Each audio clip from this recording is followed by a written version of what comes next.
Hi, welcome back guys. This is your friend, the Pika Fanfics. Back with amazing fanfiction. This is the series of What if Champion Ash never hid his powers? Now before starting, please give this video a like and subscribe to the channel if you want more videos like this. Now let's get into the fanfic. He didn't want to say goodbye. He really didn't want to say goodbye. Alola had been his home for so long, and Kukui and Burnett he didn't want to leave them behind. After he won the Manalo conference, Ash hadn't wanted to leave immediately. There was no way he even could. Alola was new to their league system, and they needed their champion there to help lay down the framework. Calls with Kahunas, setting up parameters separate from the island challenge, representing the islands, and more. Ash couldn't just abandon them during this time. Besides, anyways, he was not ready to say goodbye. Lily and Gladion wanted to find their father after getting the lead from Magiarna. Ash knew, too, from Lily's whispers under the stars on late-night beach walks that she needed to get away from Alola. She needed to get away from the reminders of her mother. Ash was pretty sure Gladion needed the same thing. A month and a half after the Manalo conference officially came to a close, the champion rush had slowed considerably. They'd set up a rudimentary league system, champion duties, some semblance of league authorities in Alola, and, well, Ash felt it was time to move on. He had always been the one who didn't settle down. Like dandelion fluff on the wind, he let the whims of the world guide him on new journeys, to the far ends of the world, to see everything he could. The breeze was stirring. He didn't even need to mention it to the professors before they knew it. He woke up one day, feeling the whispers of the wind, and sat down to share a Saturday morning pancake breakfast with them. There were yellow sprinkles, just like his birthday 4 months ago. Both Kukui and Burnett were already up, sad smiles on their faces. Ash could tell immediately that something was off. "What's wrong, professors?" Burnett's hand went up to cover her mouth, and she started crying, just like that, and Ash was out of his seat in half a second. "Whoa, Professor, what's wrong? Why are you crying?" She just shook her head a little desperately, like she couldn't speak. Kukui went to hug Ash, and he was so confused by this sudden intense emotional display so early in the morning for no apparent reason. But he knew, he did. He just didn't know how they knew. He hadn't even told Rotom, just barely told Pikachu, who'd known before he'd had to say anything. They were both at mercy to the whims of the breeze.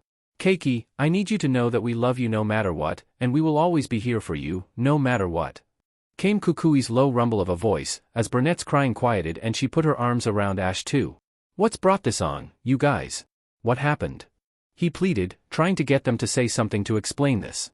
Both professors were holding him too tightly for Ash to maneuver his head to look at their faces, but he could feel the bittersweet acceptance that surely showed in pained smiles. "You're going to go, aren't you, Ash?" His shoulders hiked up, his face crumbling. "Caught." His voice was but a murmur when he answered. "How did you know?" Burnett's voice was thick and watery. "Oh, honey. We know you. We knew it was time."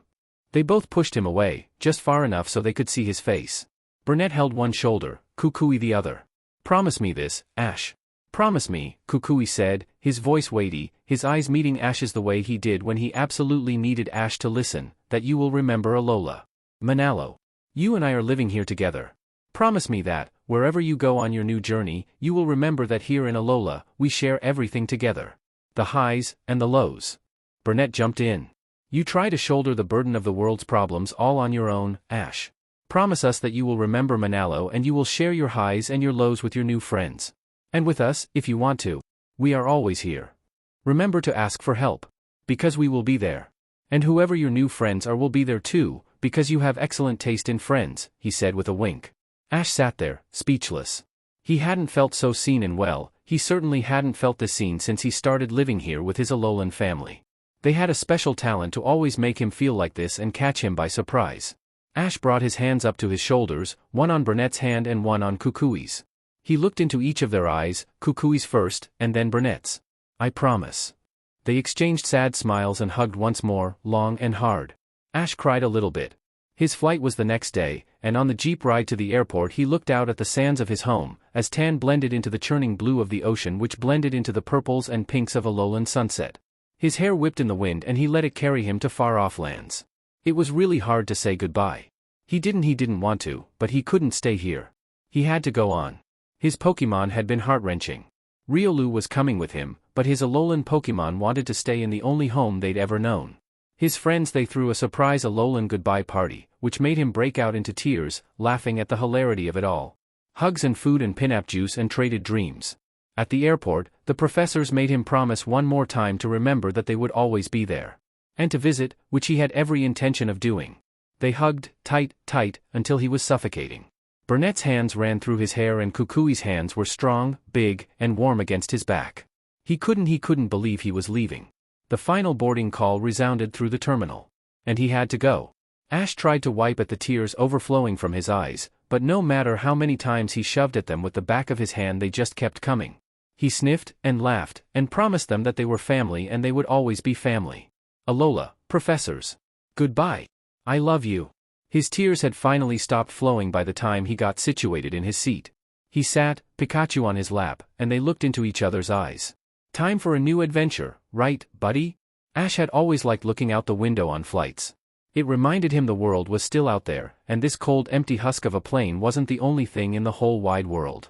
He watched out the window as buildings and trees became tiny, as he ascended through the clouds into the blue of the sky. He caught a glimpse of something colorful, something moving. It was his friends. His friends, riding there. Pokémon, waving him goodbye. Pikachu pressed his paws against the window and Ash's hands, and the tears started pouring out all over again. He waved, and he didn't know if they could see him, but he let it be his goodbye to them. Goodbye to Alola. Alola, Alola. Time for a new adventure, whispered the wind. Here I come, Ash answered it. Mom made his favorite, and they talked over steamy food and warm soup. Pikachu chirped, charmed by the generous serving of ketchup she gave him, a little too generous, if anyone asked Ash. It was good to be home. He still missed Alola, but he'd been raised in Pallet, and nothing beat Kanto food and his mom's cooking. The food in Malie City had nothing on this. It was colder here than it was in Alola, and he shivered just a bit, unused to the climate. Ash told her tales of the darkness and strange beauty of ultra space, of Mallow's delicious cooking, and of the Alola's early morning song. He told her of the buzzing of Ribombee and the ambers bleeding into purples of their one-of-a-kind sunsets. He regaled her with tales of the masked royal, of his amazing battle against Professor Kukui, of the exhilarating match against Gladion, and the joy, the elation, the gratification, of the long-time-coming win. Of laying there, utterly exhausted, on the ground with Pikachu. Finally winning, together. In Alola. It was poetic in its perfection. He told her of the grainy sands and of crying with his friends and farewells. He told her of the final goodbye on the plane, how his friends were absolutely amazing. He told her of what he did as a champion. He told her of the stirrings of the winds. She, more than most people, understood. She knew her son. It was still a little awkward with her. He thanked Arceus didn't have any disasters to tell her about, which greatly absolved some of the potential conflict. Instead, he could focus on her warm tea as it settled into his bones, he could focus on the way her hands carted through his hair. It wasn't quite like Burnett or Kukui, which made him twinge. But he remembered this from long ago. He fell asleep like that. He spent the next day exploring Pallet. Going to the lab, saying hi to his Pokémon, greeting the professor and Tracy. He said hi to locals on the street, who knew him from years gone by. He appreciated the sun on his face, even as the winds brought in the brisk chill of fall. He spun, laughing, as Pikachu leapt onto his head. He collapsed onto the grass, which was still a nice shade of green, and crumbled an orange leaf in his hand, watching the breeze carry the flecks of dead tree fuzz away. It was peaceful, and the clouds moved slowly. Until Pikachu leapt directly onto his face. Ash laughed, and rolled over, as Pikachu tried to stay on as much as he could, digging his tail into Ash's neck, which hurt, the little stinker. Wonder where we'll go next, huh, buddy? Pikachu paused in his laughing. Ash had lost this battle, to join his trainer in pondering. It was that evening when he passed Professor Oak on the dirt path back to his house. He flagged Ash and Pikachu over, calling to them. Ash, my boy. Come here. What is it, Professor Oak? I've got an event that I think you and your mother might like to attend. A new research institution is opening up in Vermillion City, by one of my very own students. There's no research focus yet, but I thought that since you spent your time with researchers in Alola you might find it fascinating. That sounded fun. Ash agreed, taking the pamphlet the professor gave him, and waving goodbye to the man before jogging back home. Mom, he called, as he pushed open the front door, I'm back. Professor Oak wants us to go to a research facility opening in Vermillion City tomorrow.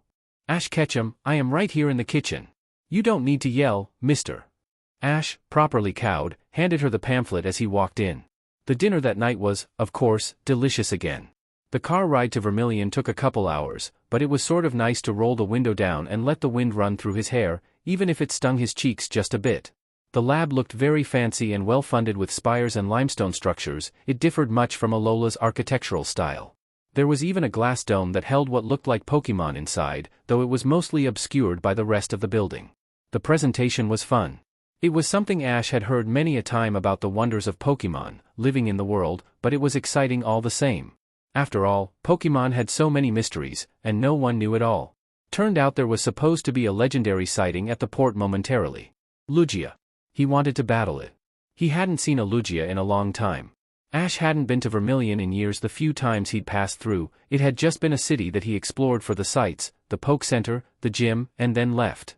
The streets were a little confusing, but he was able to navigate well enough that he could reach the seaport with little difficulty. He felt something. Something big. He looked behind him. Lugia. And it looked familiar. Well, sure, it wasn't exactly like Lugia were common. It was probably a different one. But, was this the baby he and his friends had fought to free from Team Rocket all those years ago? Ah, there you are. Lugia. Let's have a battle.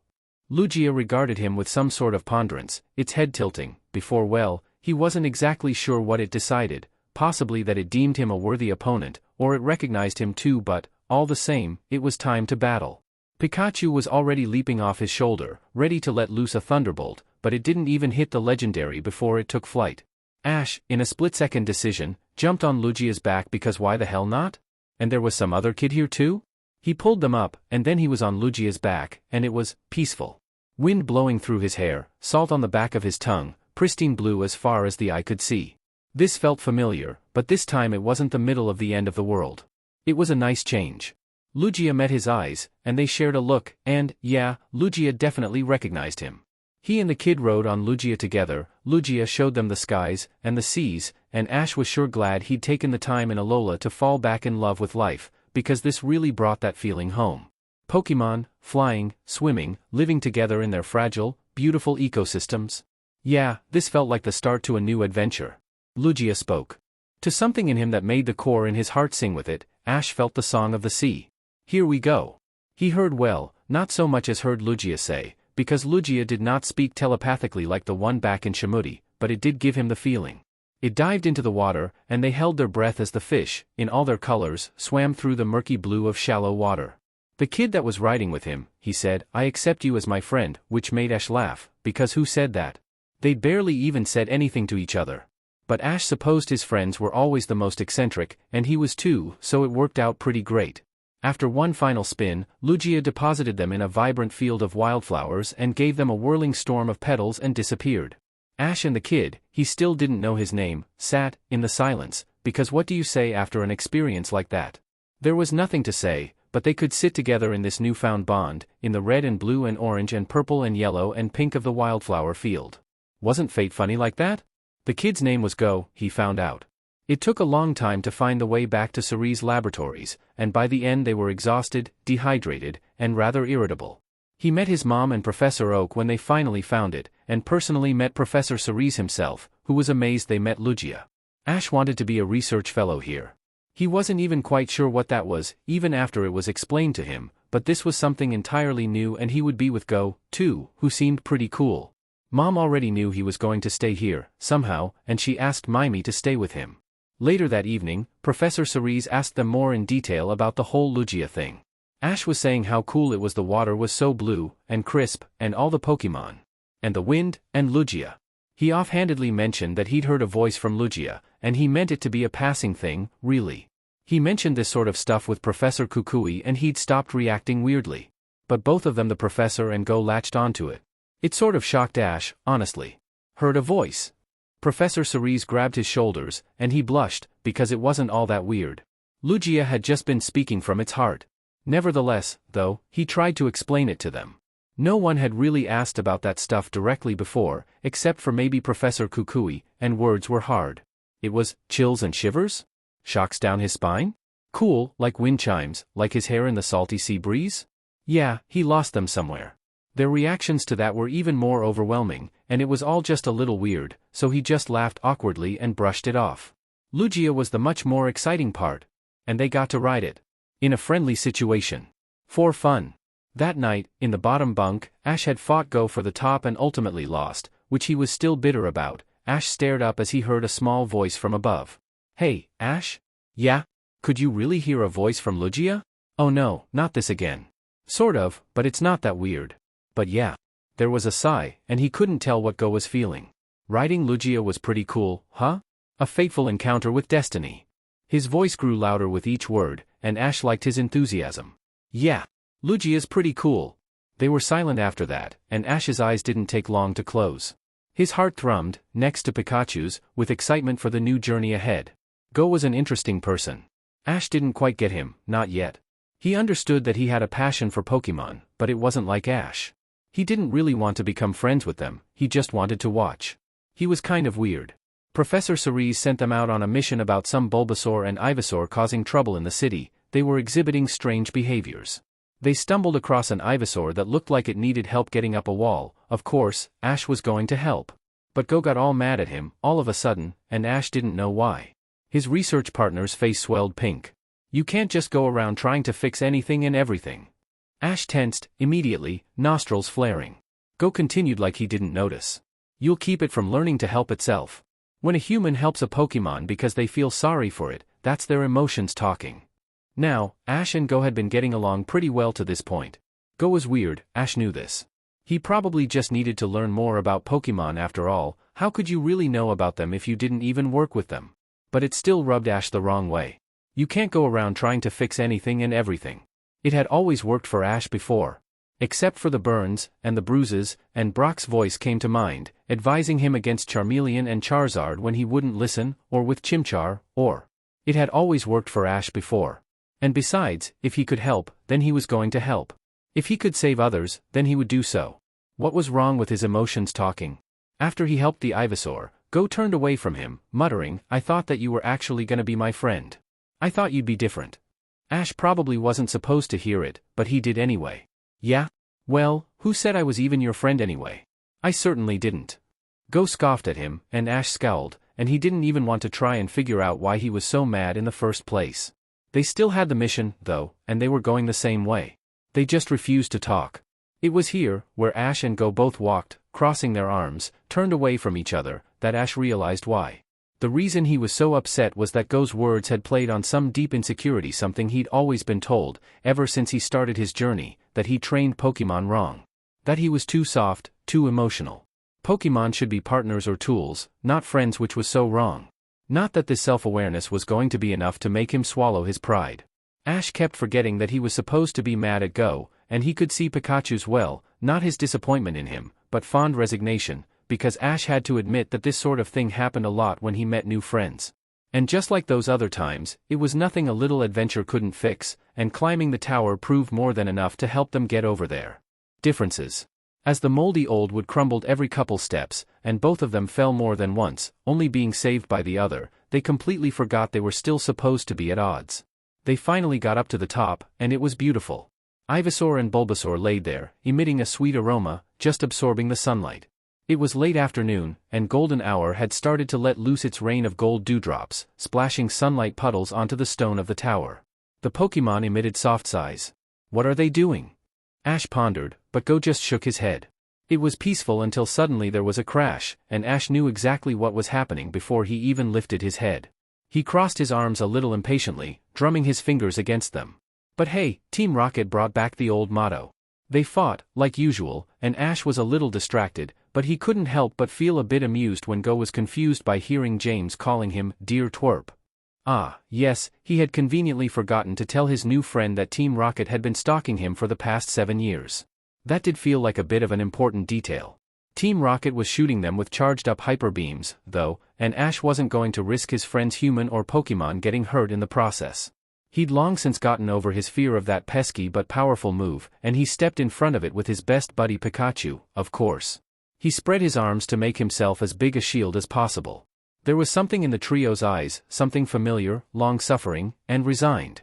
Jessie, James, and Meowth knew who they were facing like they really could have forgotten, and if they thought they would get an easy fight, they were gravely mistaken. Ash and Pikachu, like old times, fought in sync. Pikachu gave a huge thunderbolt, and something within Ash, not like aura, but something different, rippled like static electricity. The same sort of feeling he'd felt when Pikachu first learned Electro-Ebb, Or when he and his buddy had beat Professor Kukui and Tapu Koko, what happened when they passed normal bounds together? It was something a little like Greninja, or maybe even Riolu. But instead of water, or even energy, of course, it was static coursing through his veins. He knew that if he tried to describe it, there was no way he could. Later, when Go asked in front of the professor, and he tried anyways. Ash was still a little uneasy about people being so interested in his whole thing with Pokemon, but hey, he was trying to be more honest on this journey. Part of the whole Manalo thing he promised his Alolan family. The thing with Pikachu, it was zingy? Zappy? Electricity through his brain in a rumbly buzzy noise, and shaky trembly all over? Yeah, he didn't think it got through to them, but words were hard. Ash felt exhilarated when Team Rocket finally went blasting off, still on a high of fighting with Pikachu. Electricity coursed over his skin, even though his best friend was still 6 feet away from him on the ground, and he shook his hands, trying to get the static off. "You're amazing," Go said, a new fondness in his voice. "I am?" Ash asked, a little confused. "What for?" "Nothing." He had a twinkle in his eye and a laugh Ash didn't quite understand. Guess Pokemon weren't the only ones Ash was going to be learning about, huh? Ash was a weird kid. He didn't make sense. He acted like the world was simple and easy. If a Pokemon needed help, he just jumped in and helped it. If there were criminals, he threw himself into the line of fire. If he faced a legendary, he treated it like a friend. The weirdest part was the fact that he had powers, or something, but he expressed absolutely zero interest in trying to learn more about them and could barely even explain them. He had thrown himself directly into 2 point-blank hyper beams without fear and moved in tandem with his Pikachu, who trusted his judgment implicitly, was able to predict what he commanded before he even voiced it. They were on a whole other level. And the way Pikachu got so powerful in that thunderbolt? Ash was a weird kid. And Pikachu was weird too. Go had to know more. He was currently in Cerise Park with his co-research fellow, watching as he sat, legs crossed, eyes closed, with a Riolu. It was Ash's Riolu, who had come with him to Kanto from Go wasn't sure exactly where Ash had been before this. He was obviously from here, even if Go hadn't meant Ash's mom. His look and accent were clearly Cantonian, and from the country to boot. But Riolu was from Sinnoh. So Ash had probably been to Sinnoh before this, and he sort of remembered Ash mentioning Alola once or twice. Not really his travels there, not explicitly, but his mutters under his breath suggested that he held the archipelago region as his framework to compare everything else to. He looked at the sunset solemnly, muttering that, "It's not like Alola, Pikachu." He saw a patch of palm trees in Vermillion's port, mumbling that, "They're not as tall as Alola's palms." He clearly held it in high regard. Nonetheless, Go was a little confused about what the Riolu and his research partner were doing. Pikachu blinked his eyes open from where he was curled up in a sun patch and ambled over to his trainer, joining him in his odd position. Go got bored, eventually, of just watching them do nothing. His eye twitching, he let just a little of his annoyance seep into his voice. "What are you doing, Ash?" said Boy, peeked open one eye, smiling. "We're tuning into our aura. Riolu's helping me." Go's annoyance suddenly disappeared as the cooler, refreshing feeling of curiosity rushed over him like a summer storm. "Aura? You mean the energy that Riolu and Lucario have?" He nodded. "Yup. Everything else has it, too. All living beings. They just most of them have less. Some people and Pokemon, like all Lucario and Riolu, for instance, just have more of it." Go could follow. "Alright," he began slowly, "but why are you doing it, too?" "I'm training my aura just the same." Go was getting frustrated again, because he felt like they were just going in circles. It was almost like Ash was being purposefully vague, although he wasn't sure Ash could even do that. He didn't get the impression Ash was a particularly intelligent trainer. He was stubborn and loud and had the attention span of a Goldeen. Though he had surprised Go with certain feats of ingenuity and nuggets of insight, he mostly seemed childish and painfully naive, with a simplistic outlook on the world. Yet he was teaching him more stuff about Pokemon and life and mysteries of the world than Go had ever hoped to know, so maybe he was being a little unfair. Go took a deep breath through his nose. "Are you one of those people that have more aura? What does that mean?" Ash pursed his lips, opening both eyes now, before nodding and smiling again, the shadow that crossed his face gone in an instant. "I am. It means aura can be used for lots of things. I used to be able to do much cooler stuff. I could do Pokemon moves, and sense everything around me, and even make aura platforms and walls and shields and stuff. It was really cool. But now I can just now I'm mostly just working on starting over. I'm starting to be able to sense people and Pokemon again. I get stronger every day." Go felt like he was missing half of what Ash was saying, and with just about zero context, he was confused. If Ash really meant what he thought he did, could he was that like superpowers, or something? Or magic? And why was he starting over? Did something happen to it? As much as Go wanted to believe Ash was lying because this was ridiculous, he trusted Ash. Ash had shown himself trustworthy, and he spoke about this so earnestly and earlier, with the way he said he heard a voice from Lugia, he mentioned it offhandedly like he didn't think it was important at all. Someone who was lying for attention certainly wouldn't do that. So Ash wasn't lying. But then what? Wait, what? Did you have, like, superpowers? Ash rubbed the back of his head sheepishly. Well, I wouldn't call it that. But it helped me out in some tight situations. Why are you starting over? Did you lose it? How? The shadow passed over his face again, and the Riolu opened its eyes. Pikachu scowled at Go, in more a warning than anything. Ash winced, after a minute. Yeah, I did lose it. Some stuff happened in Alola or, I guess the Alola crisis, if you've heard of it. I fought, and I lost it there. It's coming back, slowly, but it is. Riolu's helping. Awkwardness settled like a heavy, stuffy blanket. Go almost regretted asking. It was clearly a touchy subject. He half smiled. Well, I'll leave you to your, aura training. Have fun. Go promptly rose to his feet, and Ash gave him a real smile, before closing his eyes again. He sighed, and walked inside. Ash was a weird kid. It was around dinner time when Ash walked back into the lab, his back sore and a mild migraine starting to pound behind his eyes. Over the table, where Go was sat next to him and Professor Cerise joined them, silence settled. It was a little weird, and Ash felt like he was missing something, the way they shared long looks. So, Ash, Professor Cerise started, how was your day today? What were you doing out in the park? Ash hummed as he chewed his food. Good. Training with Riolu. It was only the truth, but Go shot him a weird look. What? Training with Aura was still training. Professor Cerise nodded. Go mentioned that you were training Aura. Is that something you're familiar with? Now Ash met Go's eyes. He considered how much he should tell the professor. He'd told Go, despite sometimes feeling the other was being a bit invasive in his questions, because he wanted to trust him.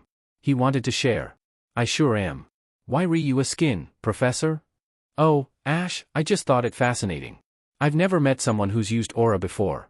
I thought they were mainly from Sinnoh? Or Rhoda? Ash's leg was bouncing. He chewed his food rather slowly, letting the question sit as he thought of an answer. They are. Riley from Sinnoh is an Aura Guardian with his Lucario, and he's pretty cool. I'm nothing like that, though. Maybe he was keeping the conversation at a distance from himself. Maybe he shouldn't do that. Well, Ash had promised himself to be more honest with people, sure, but that didn't mean to an extreme. Professor Cerise nodded his head, seemingly satisfied, and Go went on about his day. He'd spent most of it in the labs, researching Mew and predicting where it would next show up. Ash liked science, sure, but he thought the best way to find Mew was just to go out and look. And maybe get involved with some world-ending disaster. That usually worked. Maybe science was an easier way. Professor Cerise interjected, all of a sudden, and Go looked at him a little rudely. Hey, Ash, how would you like it if I had an interview with you?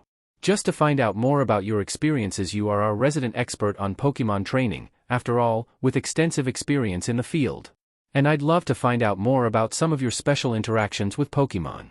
Ash was about to say yes, no questions asked. But he caught himself once the words registered, the implication floating uneasily to the top. Special interactions with Pokemon.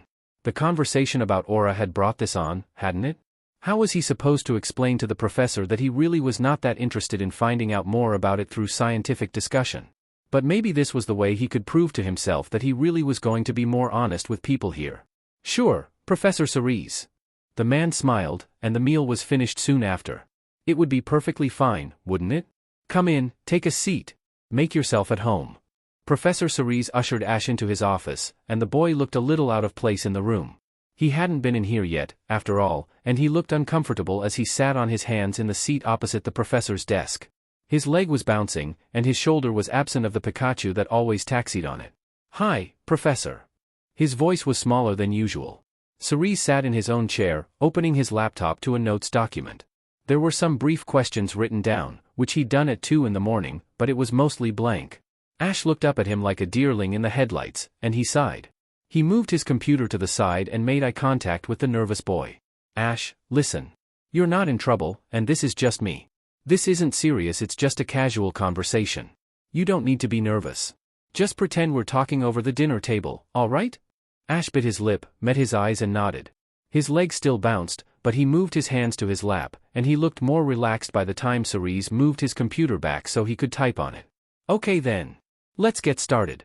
First, I thought we'd start easy. What's it like traveling the world with Pokemon at your side? Ash's eyebrows raised, and suddenly he looked completely in his comfort zone, even smiling a little bit. Oh, that's easy. Traveling with Pokemon is super fun. You get to watch them grow, and train together, and you become really good friends.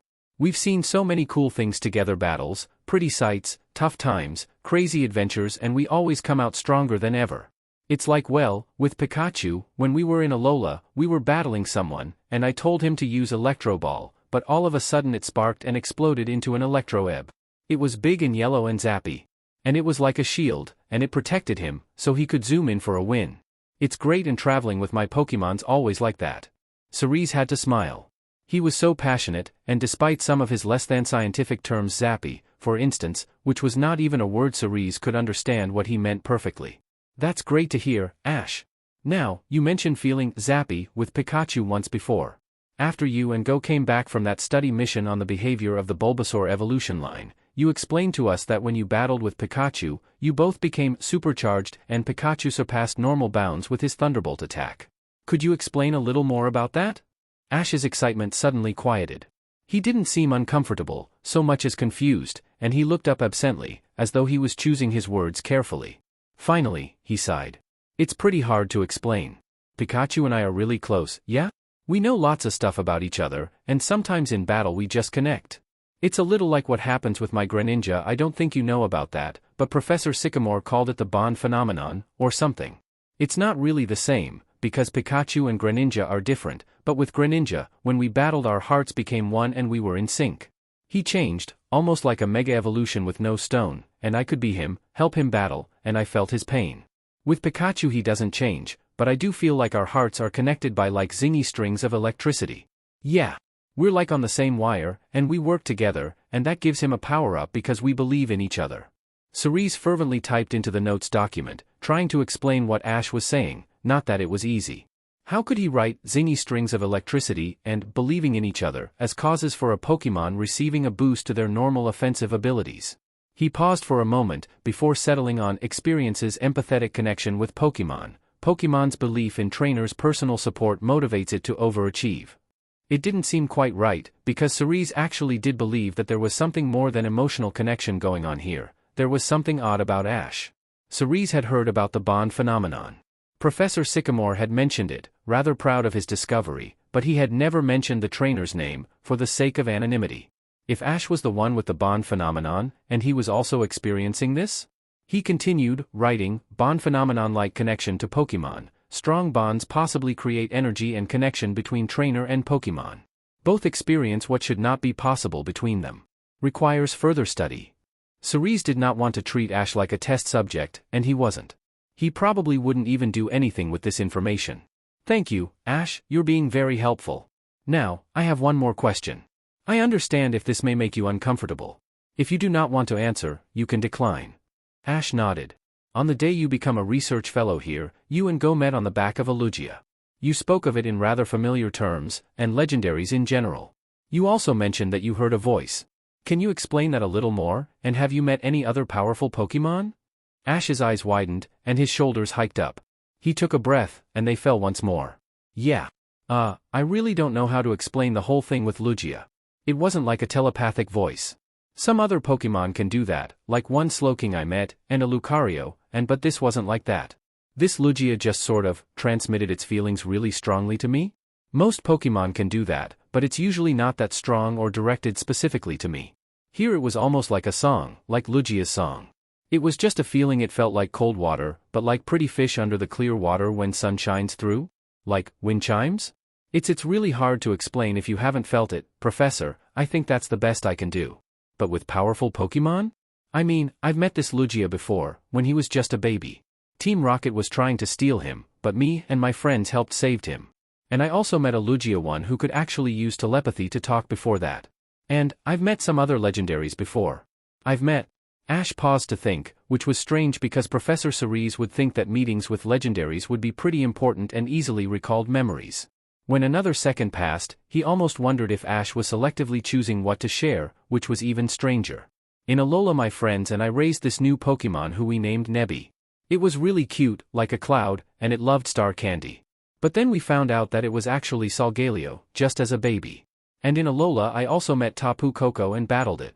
We were rivals. It was really fun to battle it during the league. Cerise typed away again. Experiences empathetic connection with Lugia, one he has previously encountered. Not a telepathic connection, investigate further, select Pokemon have used telepathy, but an emotional one, seemingly emotional projection. One of Lugia's powers? He bit his lip, pondering Ash's response. Raised Solgaleo, one of Alola's main deities. Multiple battles with Tapu Koko, another Alolan deity, personal connection? Possible meetings with other legendaries? 10 more questions, at least, rested on Cerise's tongue, but he held it. Ash's comfort with this arrangement was still tenuous at best, and he didn't want to overwhelm him. Thank you, Ash, you've been very helpful today. That's all, but could we speak again? Just for some clarifications. You are helping me to understand more about Pokemon and how we relate to them. Ash pursed his lips, bouncing his leg again. His fists clenched on his vest, and he pet his head a little to the right. Sure, Professor. Can I go now? He laughed. Yes, Ash, you can go. You've been a massive help. He rushed out of the room, and Cerise heard a muffled but excited "Pikapi" and a laugh from Ash as the door closed. He leaned back inside, staring at the notes page. Ash was certainly a mystery. He had the feeling that his new research fellows would only bring more intrigue to his laboratory. As soon as they entered Galar airspace on the plane, Pikachu's electricity starting acting up, like it might around a thunderstorm or another electric type. He perked up, and Ash did the same, right as the lights went off, because something was out there. He could feel it. Pulling on some part of him, a little tug, he could feel it. Ash was reminded, briefly, of Unova.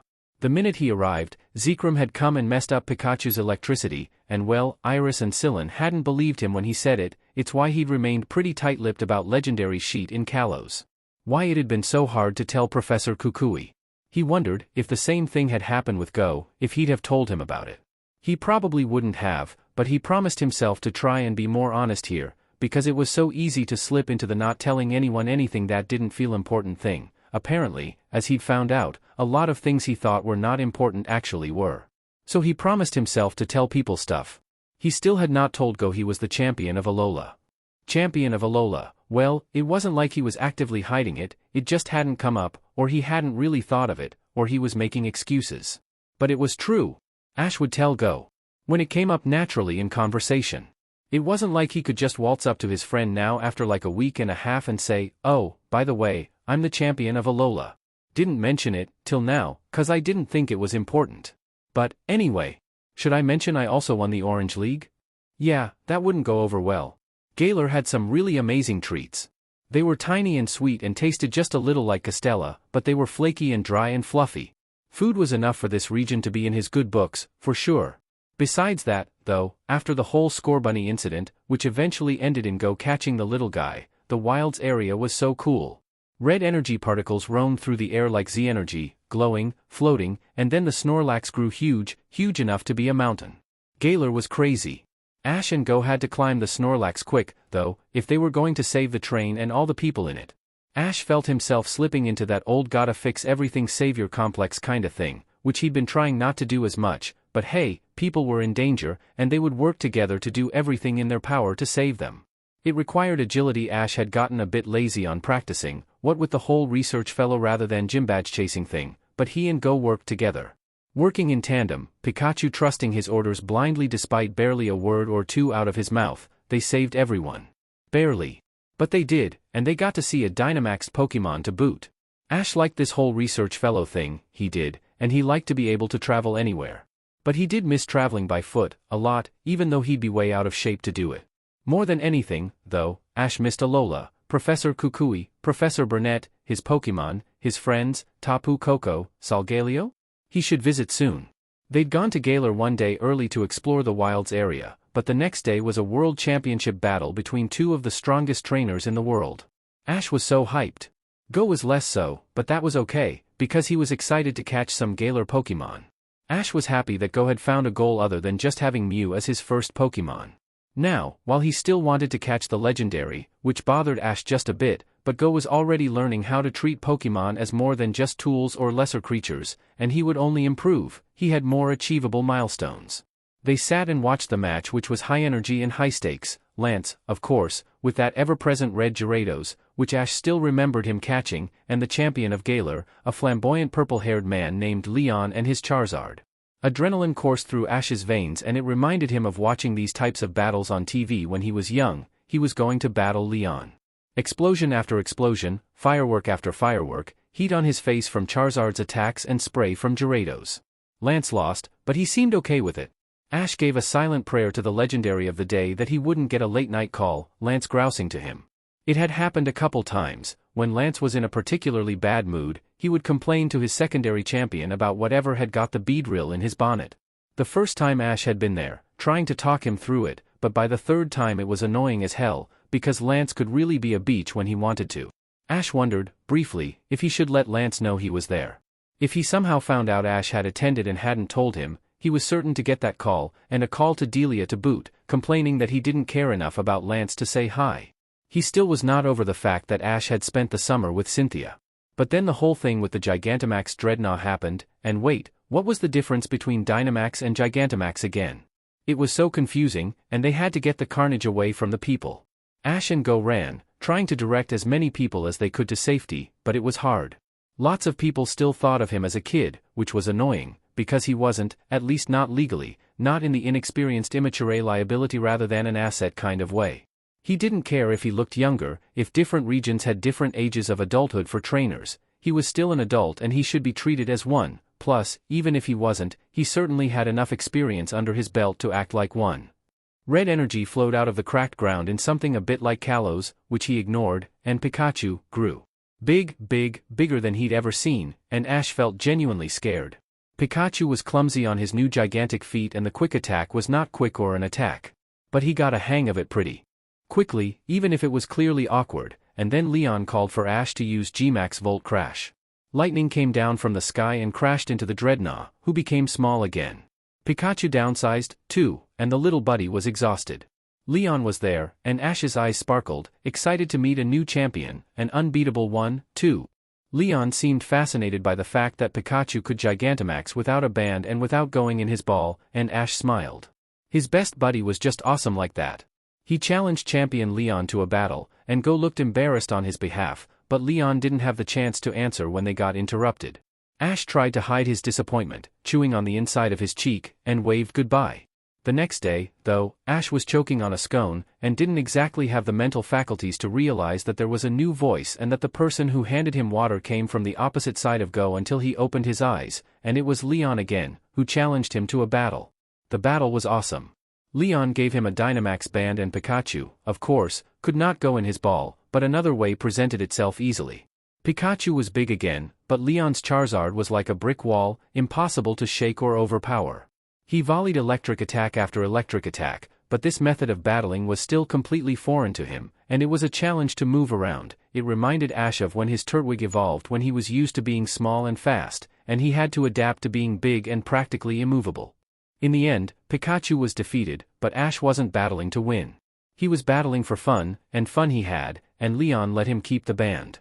Before they said goodbye, Galar's champion gave Ash a handshake, pulling him in tight and whispering, so only he could hear, "I'm excited for another battle with Alola's champion." And then walked off. Ash was left there, a little speechless, because Leon recognized him? And wanted to battle him again? That ever-determined grin slipped onto both Ash's and Pikachu's faces, and they looked each other in the eyes. They would win the competition. Masterclass, here they come. Later that day, Ash got a call. He looked at the contact, groaned, and held the phone to his ear. Ash Ketchum, a particularly irked voice yelled at him. "You were in Galar, no, you watched my match and didn't even say hello? And yet you battled Leon?" Ash winced. Oh, are you just too cool?" He spluttered, and Pikachu fell off his shoulder from laughing so hard, and Ash sent him a dirty look. "That is not the reason, I was just busy. Plus, I've met you, and I'd never met Leon." Ash smirked mischievously. "I guess you were just lower on the priority list." He could feel the way Lance's face turned red from the other end, barked out a laugh, and ended the call before he'd get an earful. Mom called him 10 minutes later, and he called back Lance to say, "Oh, I'm very sorry for offending you, dear champion. Do forgive me." Unfortunately, Go walked in, heard his painfully sarcastic apology to someone he was addressing as champion, and assaulted him with questions. Ash hung up before getting a response, and tried to explain. You want to know who it is? It was an old friend. Honesty. His name's Lance. It was Lance. It's a long story. Anyways, I'm super tired. Let's go to sleep. Go spluttered, not unlike how Ash had 15 minutes earlier. He left him to stew with a pat on the back. Go had said it before, and he would say it again. Ash was a weird kid. He'd been walking to their room, about to grab his stuff and get ready for bed, when he saw Ash in the hallway outside their door, on the phone with someone. He turned the corner, heard Ash using a sarcastic tone he'd never heard in the 2 weeks he'd known his research partner, and tried to figure out who he was talking to. It was someone Ash addressed as Champion. Champion. It could have been a sarcastic title, but Ash was weird, and knowing him it was definitely not just sarcasm. Who is that, Ash? Champion? Who are you talking to? Ash winced, bit his lip, and promptly hung up on whoever he was talking to. Not before Go heard the beginning of an indignant shout. Ash quite casually, he might add, told him that it was Lance. Champion. Champion Lance. Who Ash had just sarcastically addressed on his phone on a phone call and then hung up on. Ash was a weird FING kid. Go hadn't gotten to the point where he just accepted Ash's weirdness. No, this required explanation. Ash tried to rush to bed, but no, it wasn't that easy. How did Ash know a champion? Casually? Go asked as much, and Ash stopped in his attempted escape, turning around. Go could tell he was wrestling with himself, which he'd noticed Ash doing more often whenever he was asked a direct question. Either Ash was bad at lying, or he didn't want to lie when asked a question where the answer usually turned out to be a bombshell. I helped him fight Team Rocket once. And I've seen him a couple other times. He knows my mom. Go's brow furrowed. Why were you talking to him like that? Ash bit his lip, smiled mischievously, and said he was being a beach. And then turned around and left. Ash was a weird kid. Hello Ash. Good to see you. Make yourself comfortable. Ash looked less uncomfortable than the first time they had met, but he still wasn't at home here in Cerise's office. His leg bounced. So, to start, I didn't ask this last time, but I'd like to know. Could you explain a little bit more about your aura? I know you are not actively using it, but you do train with your Riolu. The way you speak about it is fascinating. Ash tilted his head, his mouth twisting. It's sort of hard to explain. I'm sure you know enough about how aura works with Riolu and Lucario, and it's sort of the same for me. I used to have lots more of it, and I could actually do pretty cool things with it. I can't do that anymore, but if you want to see, you could probably just look it up. I know that during the Alola crisis, a lot of people got videos. They're not actually that hard to find, my friend showed me once. But aura was really fun to use. It helped me to sense the emotions of Pokemon, although I guess I can still do that, and a lot of people can, and people. Although that's not weird either, lots of people do that too, like psychics. Like Sabrina. But Riolu helped me to get better at using that energy to make aura spheres, and other Pokemon attacks. It was pretty cool. Professor Cerise was tapping away almost before Ash began speaking. Using Pokemon moves? Sensing emotions? Professor Cerise did suppose that was a natural Pokemon and human behavior, to sense the emotions of others around them, but he suspected Ash meant more than just normal. And he spoke of psychics as if they were real. Cerise fully intended to look up those videos later, making a note to do so. Thank you, Ash. Now, you mention feeling Pokemon's feelings, and you think that is due to your possession of aura. I also understand that you tend to understand what Pokemon are trying to communicate. When your Pikachu speaks to you, you engage him in conversation like he were speaking our language. You have done so with other Pokemon as well, and when Go inquired you told him it wasn't a big deal. Could you expound on this? Ash's hands fidgeted and tapped anxiously against his lap. His leg hadn't stopped bouncing. Yeah, I can. I don't really think it's entirely because of aura, because I've met other people who can translate Pokemon speech, and to them it sort of sounds like they understand Pokemon exactly like they were speaking the same language. It's actually pretty cool. For me, it's not really quite like that. Most of the time, I just get the gist of what they mean, rather than knowing the individual words, like Meowth. Team Rocket's Meowth might be able to. Like it's just a feeling, I guess. More clear than with Lugia, but it just kinda registers in my mind, and I know what they mean. It's not really a big deal, cause like I said, other people can do it too. We just need to understand Pokemon more, because they're super smart, and they're not like lesser than us, or anything like that. Cerise tried to transcribe it into his notes. Understands general meaning of Pokemon intention and communication. Perhaps a combination of empathy, nonverbal signs, and practice in communication? Other humans seemingly understand Pokemon speech word for word. Cerise tried not to seem eager. All of this was fascinating, and he wanted to ask for everything more in depth. How did he know? What exactly did he feel? Could he get a demonstration? No, take it slow, Cerise. Alright, Ash, you're being a big help. Now, you and Go recently came back from your first trip to Galar, and you had quite a fascinating time there, right? Ash nodded, a smile slipping onto his face again. You had your first encounter with Galar's energy Dynamaxing and Gigantamaxing. Now, you both saw that Snorlax in the wilds, where there were natural Galar particles, correct? Ash nodded again. Alright then, Cerise said with a smile, now I trust that you had a good time watching the World Coronation match with Lance against Leon. Regional champion against champion, wow. Ash chuckled a bit, something knowing in his eyes that Cerise couldn't quite pick out, but he nodded enthusiastically all the same. A Dreadnought ended up Gigantamaxing right after the match ended. I remember hearing that you and Go wanted to save as many people as you could, and so you helped them to evacuate, right? Right. Your Pikachu Gigantamaxed without a Dynamax band, which is practically unheard of for a trained Pokemon, and without a ball. I understand it was due to the latent energy under the stadium, which flowed through in Galar particles when the earth cracked. Now, within the context of your current battling phenomenon with Pikachu, that is, what you referred to as zingy strings of electricity, giving you both a power-up, I have a question. Did this new energy have any impact on the feeling between you and Pikachu? If so, what was it, and what did it feel like? Ash looked a little taken aback, and his eyebrows furrowed. He thought hard, and Cerise had to bite his lip to stop from chuckling. He could see the gears turning behind his research fellow's head. He bit his lip, and bunched his hands up in the fabric of his vest. I wouldn't say it directly affected it. The thing is, I can't always tell the difference between this and between just Pikachu and my normal battling, because we always get super close and I've felt his energy for years, but especially in Alola. Especially with the Z moves and everything, like we invented this cool new Z move called 10 million volt Thunderbolt. It was all bammo, and whammo, and Pikachu exploded rainbow, but it was all made of electricity. But it just like screamed its way through my body, and my aura went into the move, too, and it was so big that all my friends could see it even from like a while away in ultra space, and it was so cool. Plus, I felt that in the really important battles with him. Especially in when we go up against legendaries at the end of the world and stuff and... He cut himself off, all of a sudden, and looked directly into Cerise's eyes, his own wide and maybe a little panicked. The professor looked up from his notes, tried to hold his questions, and smiled briefly to Ash, trying to reassure him that it was all okay. It worked, because the boy took a breath, forced his shoulders away from his ears, and continued. But yeah, I felt it with Pikachu a lot. But in Galar? I couldn't tell if the energy was part of that. But it was really cool. Pikachu was so big, and it was kinda scary. But he did have like a power-up, and electricity was dancing through the air, across the dirt, like it was so cool. And when Pikachu used Gmax Volt Crash, the skies just opened up like a huge thunderstorm. And that was just like a huge crack of thunder, bam.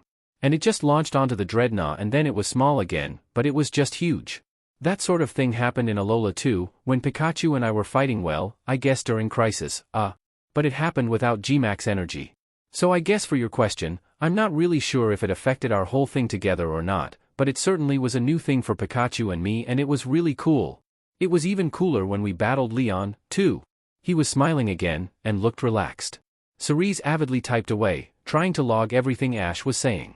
Prolonged and long-term battle connection, latent Z energy in Alola combined to aura and Pokemon power to create explosive new Z move called 10 million volt Thunderbolt. Ask further, Ash is touchy about the subject, but he's faced legendaries, plural, at the end of the world? Gigantamax energy enhanced latent Pokemon abilities, perhaps intensified by empathetic connection. Cerise brought his eyes up to Ash, who was a little unsettled by the prolonged silence.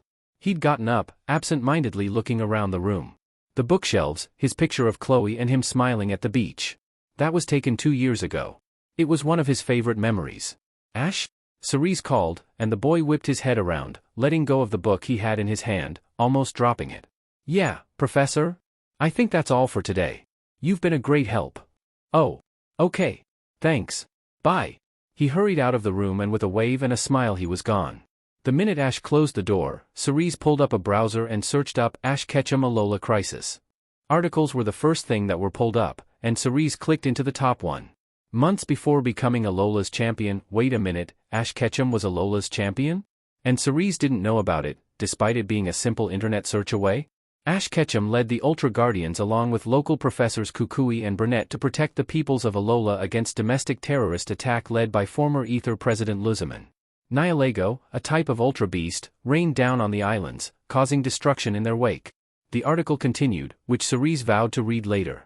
He knew about the Alola crisis, of course he did, but he could stand to learn more details, especially if Ash was involved. He bookmarked the article, going back and scrolling down the results page. There was a YouTube link, which he clicked on. It seemed to be a compilation of amateur videos taken in the Alola crisis, and blurry images of Ash were featured in more than one of them. He only had to watch for a minute before was Ash floating? No, there was a thin sheen of glowing blue under his feet. And he hopped onto another glowing blue platform. Was that Aura? There were Pokemon below, multiple Nihilego, and he could spot Ash's Pikachu along with his Riolu and a blonde-haired girl. Ash wielded an Aura Sphere against a Nihilego, and Cerise paused the video to stare at the wall. Ash was not kidding when he said he could do cool stuff with Aura. How did that work? How could he? Why was he so vague about it when he could do this? And why couldn't he use it anymore? How was this possible? How many other Aura Guardians were there, and why were they so rare? Cerise vowed to do more research into the legends and lineage of Aura and its users.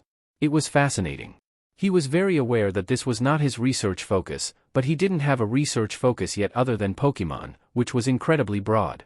It was why he liked having his research fellows first. He could have teens around, which he always liked, and they conducted research on a variety of topics. He hoped one would just eventually stick. He wanted to ask Ash a million questions. He didn't rush out of the door of his office, where Ash would probably still be hanging around not that far away. No, he stayed in his chair, and he let himself sit with his thoughts, and he pressed play on the video. The destruction caused by the Nihilego was, in itself, horrifying. But the next video was an aerial view of a seemingly familiar scene. Lots of Nihilego, Boardwalk Square practically devoid of people. But it zoomed in, a bit, and he tried to focus on the details, and something sparked in him when he saw the familiar flash of yellow on the ground and blue from the human close to it. It was them. The video was rather short, with a few seconds of them being swarmed by those ultra beasts, and though Professor Cerise knew that Ash was here, right now, he didn't understand how the kid had made it out alive. Of course, that was until there was a deep rumble, something powerful rising out of Pikachu and meeting an equally powerful beam halfway as it was called down from the sky and it all flashed white. The camera was out of commission for 27 seconds before it cleared up again, and electricity crackled through the air. Most of the Nihilego were down. And then the video ended. Professor Cerise had to assume this was what Ash had been referring to when he spoke of Pikachu's burst of energy during the Alola crisis, but how? How was an electric type and one that wasn't even fully evolved so powerful without even Z energy? He closed his laptop slowly, leaned his head back, and closed his eyes. He'd only had these research fellows for 2 weeks. What would more time bring? Professor Cerise gave them plane tickets to Hoenn for research and a Pokemon battling competition, and Ash rocked on his toes, up and down. He was excited to be going to Hoenn. He hadn't been there in years. Go had never been there, and so of course it was Ash's job to show him around a little, because as much as he could get the information from computers and phones, it really didn't compare to a real person. The plane ride was pretty easy, and all Go wanted to do was catch Pokemon. Which was great. Ash loved that Go was so passionate about it, and he was sure that he'd done that when he was younger too. But he also wanted to show Go the sights. Hodge was intimidating, but pretty nice. He was a rival, and he got Ash fired up for battle, which he'd really missed being a research fellow. Of course, he loved trying new things, and that was something he was trying to do here. He'd been trying it since Alola, but he certainly missed the exhilaration of a good battle. Go's battle was first, and Ash sat in the stands, cheering for him as loud as he could. He was defeated, all in 3 moves, and Ash winced with a memory of losing just like that. The feeling of catching Pokemon, of believing he was on the top of the world, only to come crashing down with the reality that he had a lot to learn. He was reminded of the fact that many of his badges in Kanto hadn't been from real, official wins, but rather favors, helping people, or not quite official battles, a fact that Misty had no hesitation in bringing up every time he saw her. Ash was afraid he was put off from battling, the way he ran off into the forest, but he also remembered being 10 years old, and let him have his space. He would learn. And then it was his turn. Ash had a lot of fun battling. Blood coursed through his veins as his heart pounded and sped up. He and Pikachu moved in sync and his vision hyperfocused in on what his opponent was doing, mind racing to find options, places to dodge, opportunities for attack, creative solution, and it paid off, because most of the matches were a breeze. The battle with Hodge, though, really reminded him of those tougher battles. It was the championship match, one that, at least by name, certainly reminded him of his match against Gladion. Ash had, before coming onto the field, tossed his Pokeballs from hand to hand, trying to decide who was to battle. Riolu was a great battler, but he'd been discovering more and more that battling wasn't necessarily his passion. He liked it, and he would do it for Ash, and he liked unofficial battles, but with big crowds and harsh field lines it just wasn't his scene. Ash was happy to help Riolu discover what his aspirations were, wherever that took him. Which left Mimi, who hadn't battled officially in a long time, but was raring to go. Everyone doubted Mimi the second he was out of his ball. Ash smiled, brushed his nose, and decided they would prove them wrong. And prove them wrong they did. Mimi was an amazing battler, and not only had he been training with Ash, but Mom was no shabby battler herself. Ash had to get it from somewhere, of course. Mimi really didn't like battling dark types, huh? Ash would have to keep that in mind. So it was Pikachu's turn next. He won, in his usual amazing manner, and Ash was smiling, giddy with excitement at the prospect of winning. Better yet, Go seemed to have reignited his love for battling, which was great. Not only was Go discovering something Ash had great passion for and he was sure to love, now Ash would have a battling training partner. The professor told them about somewhere called Dragonite Island.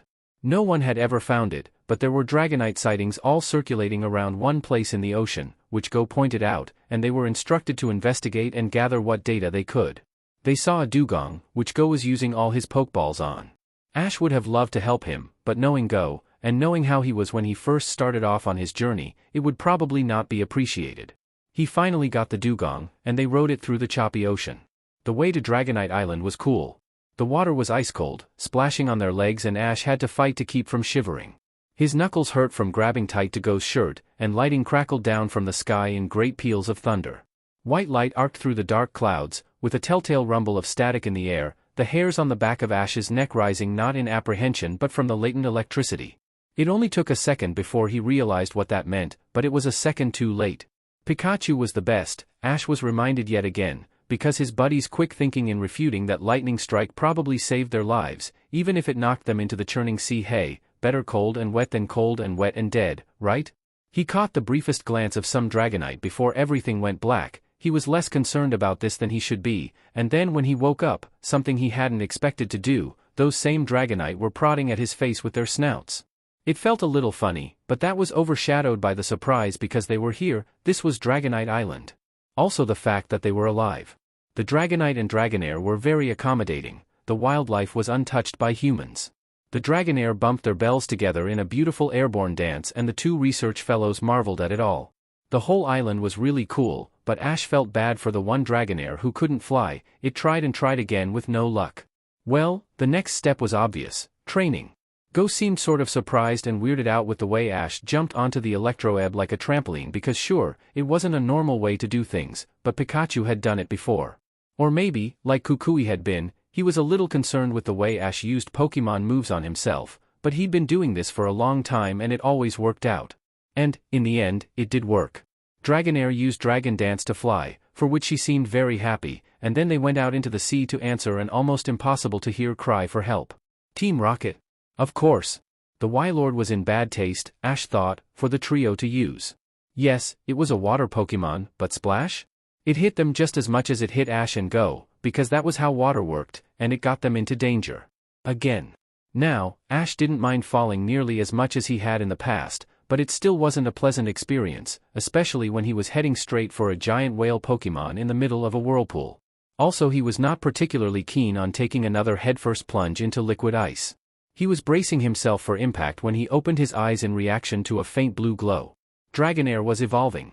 She got arms and legs in the nick of time to rescue Ash, and he let out a whoop of joy lost to the wind. Go Dragonite! Team Rocket was sent blasting off like they always were, and he gave a little salute as they took off into the sky.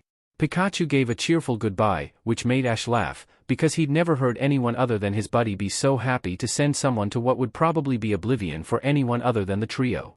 And then it was time to go, and they were going to say bye. Dragonite hugged him close to her chest, scales warmer than he expected, emanating from some core of heat in her body. Ash's heart swelled, loved and seen.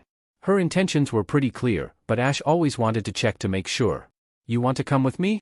The noise that followed was unmistakable, even if Ash had not been able to understand her. She went into the Pokeball eagerly, and Ash held it in his hand, staring at it for perhaps a second too long. His first new Pokemon on this new journey, Mimi and Riolu, didn't count, and he wanted to travel with Greninja soon. He did, but he had to go to Kalos first because he'd had them for a long time. A Dragonite. Friendships, here they come. And this time they were able to fly home. Professor Cerise thought it a good idea to keep the mysteries of Dragonite Island to themselves, and Ash had to agree. If his memories of Hunter J and the Sheldon were of any indication, or Team Rocket going after Mutwo on his new island, or any poachers, really, he'd encountered way too many to care or count. Then releasing information like this to where anybody could find it would likely result in drastic consequences paid for by the Dragon-type Pokemon of that wondrous island. Scorbunny was having a lot of trouble learning Fire-type moves, but Go could tell it really wanted to. He encouraged his Pokemon, and it tried its best, but then it just couldn't do it. Scorbunny couldn't do a Fire-type move, and that was okay. It tried, it had its fun, but now was time to move on. They could work around this. Why was Scorbunny being so difficult? It got mad at Go for trying to move on, and then Ash winced, which Go wasn't sure why he was wincing. What was it something Go was doing wrong? Was he just wincing because Scorbunny couldn't do it? Scorbunny, I said it's okay. You don't need to know a Fire-type move. Just give up, okay? Let's just learn some other moves. Scorbunny vehemently refused, and this was getting annoying now, and Ash opened his mouth to say something, but then closed it, and, Ash, just spit it out. He shook his head, before saying, it's nothing, we just have different training styles. But that's okay, I won't tell you what to do. He respected Ash's sentiment, but he implied that he knew better, that he knew what to do in this situation, and Go was not in the mood to hear it. Good, then. Ash, well, if it was his Pokemon, he'd tell Scorbunny to try until he got it, never give up, till it's over, right? But it was Go's call. It was his Pokemon. Scorbunny ran off, and then all of Go's annoyance was gone, because as much as it was being a little too relentless at this effort, it clearly hadn't learned to pick its battles yet. It cared about this, and it was probably hurting. Plus, he really didn't want to lose Scorbunny. He and Ash ran through Vermillion, calling Scorbunny's name. No luck. No luck, and Go was starting to worry, because what if Scorbunny didn't come back at all? What if he drove it off? But then it did come back, and it looked so excited, and who knew, maybe it had learned something, right? So he asked Scorbunny to show him, but he didn't see any difference from last time, and the rabbit looked so sad.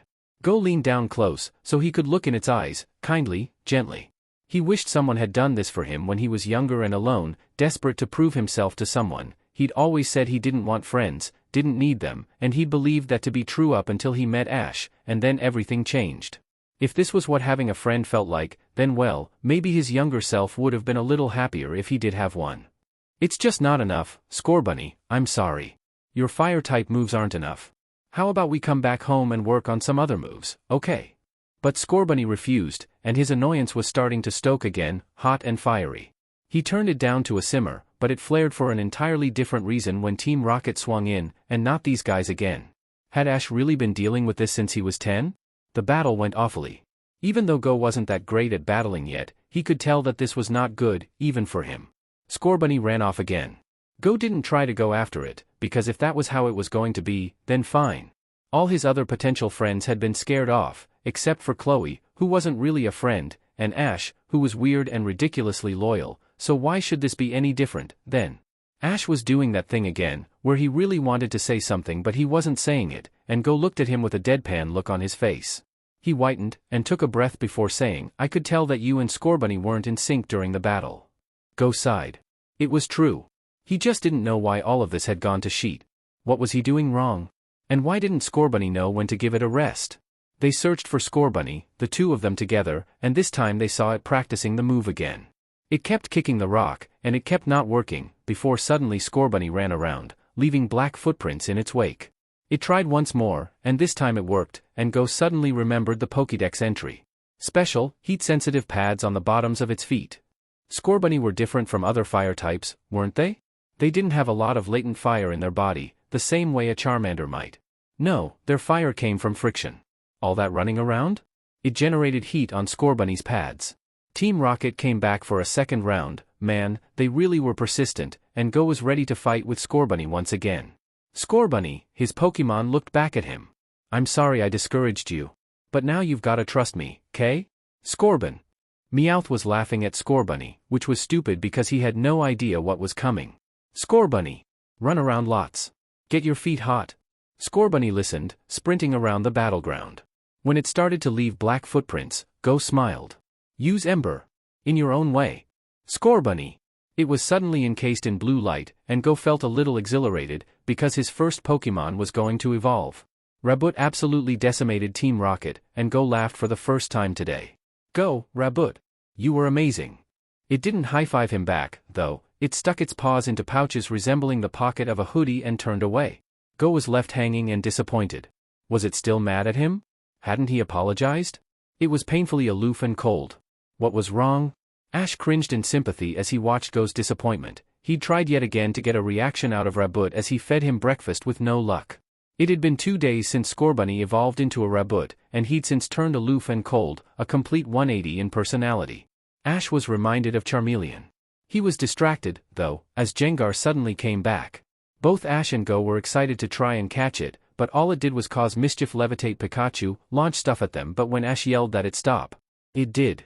It disappeared, just like that. Ha! Minor inconveniences became major ones as they stacked on each other. He tripped over a chair leg and stubbed his toe, or he dropped a glass cup and broke it. He choked on his food and found a rip in his favorite shirt. Most concerning, though, was probably how tired he was getting. He slept fine, but his eyes drooped and burned with an intensity that he hadn't felt since he'd had to stay up all night on Ultra Guardian duties back in Alola. A curse, Go mentioned, and Ash was not in the mood to F with curses, no thank you. The scientists of Cerise Institute implied he didn't have a choice, but Ash always had a choice, and anyway, a good run could clear the head on any day. It worked, at least for a little while, until he bumped headfirst into a JRK, apparently, the JRK who abandoned Gengar 3 years ago. Ash's fists clenched, and his jaw tightened. Orange skin slick in rain, a fire burning low, in danger of going out, flashed in his mind. Claws and teeth in his shoulder, tears soaking his shirt. A little thing with rope wrapped round his snout tight enough he couldn't eat. They had always been fire types, as Brock had been keen to point out. They were dangerous, and Ash had to be careful, he said. Ash had respectfully implied that Brock F off and let him do his thing, because he didn't care if it was going to hurt him. People couldn't just abandon their Pokémon like that. What kind of heartless? Gengar was here. It heard what that JRK said.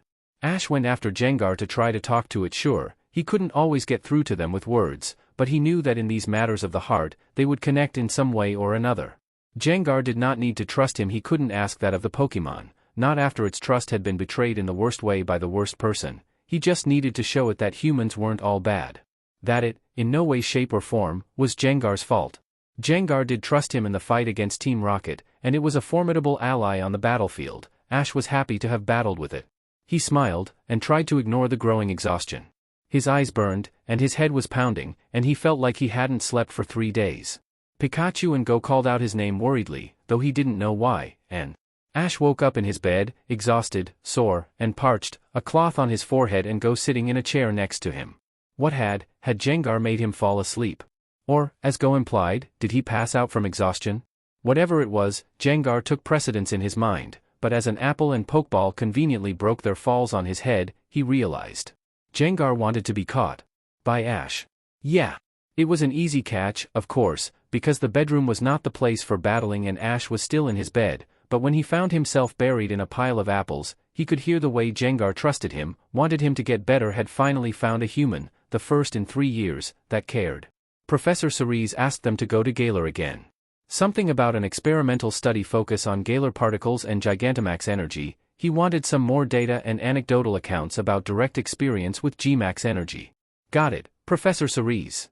Ash called in a mild salute as they dragged their bags out the door. The plane ride was long as hell, almost 12 hours, and Ash was completely groggy by the end of it. He tried to push the fog out of his mind with the possibility of meeting Leon and getting to battle some more people in the world coronation.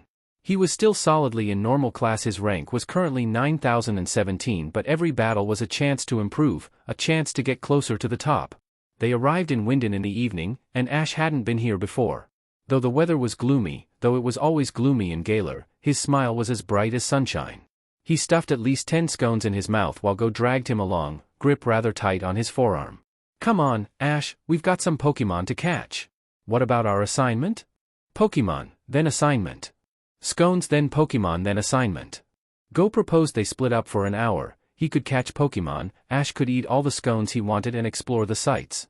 He called it a deal and they promised to call in 1 hour's time. Ash was wiping the crumbs off his face, looking at the tall towers, when he heard a vaguely familiar voice. Ash! What a surprise! He turned around, caught a flash of purple hair and a cape and wait, was that Leon? How convenient. Hi Leon, he waved exuberantly, Pikachu on his shoulder giving his own, Pika, in greeting. How are you? Leon told him he was doing well, jogging up to him. What are you doing here in Galar? I thought you lived in Kanto. I do, but we're on a visit. Me and but he went to go catch some Pokemon. That's wonderful to hear. Now, listen, if you want to keep talking, do you mind if we do it on the move? He leaned down conspiratorially. I'm trying to get away from. Why hello, Champion Leon. It's stupendous to see you here. Ah, and hello to the talented young trainer who accompanies him. Chairman Rose, finished Leon, rather bitterly. Chairman Rose was interesting. His hair was greased, polished, and his accent, though Ash hadn't spent that long in Galar, was posh. His suit spoke of wealth, as did the rings and gold watch on his wrist. Ash was not sure how to feel. He tried to smile. The praise felt genuine, but at the same time, it was, almost flattery. This guy didn't even know him. There was something in Leon's tone of voice, too. It changed the instant they noticed the man, from fond and happy to see Ash, to, a little wary. Didn't Leon know this guy? Why was he like that? And why was he trying to get away? Leon, you have an important interview today, and you cannot miss it. I do apologize for interrupting your little rendezvous, but please do not try to escape your responsibilities. He talked slowly, slower than most people Ash had known. Leisurely, like he was used to having all attention on him, and he could take as much time as he wanted. This is Chairman Rose, Leon introduced. He is the president of Macrocosmos, a company that develops and supplies energy to all of Galar. Wow, one source of energy for a whole region? No wonder this guy was posh. He discovered me as a young trainer, and he helped me get to where I am now, and I owe him a lot. Ash smiled a little awkwardly. The chairman wasn't as tall as Lysandre, thankfully, but he was still fing tall, and Ash once again cursed his to put it in Kiawe's terms, lacking stature. They were both looking at him, and Ash wasn't sure what to say, couldn't even stumble through an answer before Chairman Rose jumped in. You are Ash, aren't you? He knew Ash's name? Leon has been telling me about a young trainer overflowing with talent, and that has got to be you. I've wanted to meet you ever since I heard about you. Ash was not sure how to respond to that. He wasn't used to this much flattery, and it was distracting, the way the man bent down into his personal space patronizingly and grabbed Ash's hands. It's nice to meet you, too. Ash managed to stutter, voice shaking. He was distracted. He was trying to focus, but everything about this was weird, but he felt strangely, he kind of liked the guy? Though his gut was screaming danger, Ash didn't see anything wrong with him, not really. It was sort of weird that he already knew who Ash was, but he'd certainly encountered that before. Pikachu was tense, leaning forward on Ash's shoulder. He let out a warning, and his cheeks were sparking. Leon was tense, too, watching the both of them warily, something Ash did not register until later, when he cursed himself in retrospect. He'd let himself be distracted by the man's, a bit of a slimy energy, to be honest, which oozed off him like a mook. Ash was a little entranced, and he kind of wanted to touch the immaterial thing. And the way he was holding Ash's hands, and the way he was in his space, and the way he was leaning down, and his words, his flattery, manipulation, Ash realized later were distracting, overwhelming, and he didn't notice the wariness of those around him. He should have. It is an honor to meet the champion of Alola. Welcome to Galar. Ash blinked. Oh yeah. That was a thing people recognized him for. Sure, people had certainly recognized him in Alola, and he was technically famous, he had followers and a verified Twitter and everything, but still. There is something important coming, and I'm glad you will be a part of it. His words were weighty and strangely intoned. They made Leon mad, and Ash really didn't get what he was saying. He was super vague, and maybe Leon had more context for what was going on? Ash's stomach growled, and he ducked his head to hide his blush under his cap. He'd had the scones a couple minutes ago, sure, but before that he'd been on the plane for 12 hours and they hadn't really had a meal. The chairman laughed, and Ash felt even more embarrassed because they were important people. Let's celebrate our meeting, the chairman said, which was a weird way to say it. Let me treat you to a gourmet dinner. Galar style. That's a rare invitation, indeed, Leon said. Ash winced. I'd love to, but I'm supposed to meet up with my friend in, he checked the time, 45 minutes. I don't think I'll have time. Rose's smile grew a little wider, and he said, slowly, leisurely, "Oh, I could set your friend up at the nicest hotel in Winden. You can meet them after." His words were insistent and heavy, and Ash understood why he was the chairman of Galar's League and the World Coronation. He knew how to give out commands. Ash texted go, and he felt a little guilty, but he felt like this dinner would be important. The chairman certainly seemed to think so. Ash, hey go. Chairman Rose just asked me to go to dinner with him and I told him that I had to meet up with you but he RLY wants me to go. He wants to set you up at the nicest hotel in Winden, is that okay? I'll meet you after, Cerise. In a high-tech looking tower, with blue crystals spiraling up like ice, Ash sat on the penthouse floor, eating with Chairman Rose and the woman who he'd learned was named Alina. It was weird, Ash wasn't sure if it was a good weird or a bad weird yet, to be alone with him or mostly alone. He was, again, overly nice, and Ash could not tell if he was genuine or not. He had to hope that he was. Benefit of the doubt, right? I must say, I love the view from here. Every one of those flickering lights out there represents someone living their life, along with a dream. Ash supposed that was true. He'd never really thought of it that way, tended to avoid looking at city lights, because they could be pretty, but he preferred the wilderness, natural light, and the countryside. But it was a unique and true philosophy all the same, and he had to respect the man. I was raised from humble beginnings to the position I now occupy, and I have Galar to thank for it. Ash chewed his curry, and Pikachu liked at his ketchup. His buddy was being a lot less eager about his favorite snack tonight, in favor of keeping his eyes locked on Chairman Rose. It was odd. Ash was glad Pikachu had his back. I want this gorgeous nighttime view to be here in the future, to be here 1 year from now, to be precise, and I intend to do everything I possibly can to see that it is. Wait, why was the chairman telling him this? He looked directly at Ash and it felt serious. Let me be frank. I'm in the process of recruiting talented young trainers like Leon into my fold. Trainers much like you, what do you say? Like me? I make it my business to support strong trainers just like you. Wow, Ash had never heard anyone call him special this many times in a row, unless, of course, they were crazed with power, but this was a much different situation. It's all for the future of Galar. Please work with me, and lend a hand. Alina spoke for the first time, and she was even more peculiar. Oh my, how wonderful it must be to accept an invitation from Chairman Rose. Ash furrowed his brows at the way she spoke, because this was really vague. It sounded well, he always wanted to help people, but it sounded a bit like the type of thing where he'd be roped into a strict contract. He didn't want that, and he always wanted free reign to do what he wanted and get stronger with his Pokémon. He was going to refuse. He was. But something. Something? He asked for more clarification. Gave him not a no, but a maybe. Chairman Rose told him some of what it entailed, but he was still being vague and it seemed purposeful. Thanks, but I don't know. I've been wandering the world of my own power, meeting all kinds of Pokémon. I want to get stronger with them. I guess, well, it sounds sort of urgent, doesn't it? The chairman nodded. Everything about this was strange. You really need my help? He nodded. I guess I could help you, as long as I'm allowed to keep doing what I want to. I could just be a contact, I guess, for when you need help. If I'm allowed to back out whenever I want. What about that, Chairman Rose? He'd shifted the power, and everyone could tell. Alina was glaring daggers at him, and if looks could kill, he'd be dead already. The chairman's eyes widened, before they narrowed, and changed, looking at him like he was a challenge or something. Rose smiled. If you would allow me to ask for your help, and occasionally mentor you on your journey to the masterclass, I would be happy to work with you. They shook, Ash only okay with this because he had the power. He could back out whenever he wanted. As Ash was leaving the chairman's building, stars speckled the sky like paint splatters, and his mind replayed their conversation. A year from now. He had heard the rumors of 365 days among Galarian competitors in the World Coronation. Galar's energy crisis. Go had mentioned it, as had Leon, and Chairman Rose. That is what he was talking about, no? It troubled Ash's mind until he got to the hotel that Go sent him the directions to. It was called the Rose of the Rondlands, and Ash wondered if Chairman Rose owned it. He was really rich, and he supplied all the energy in Galar.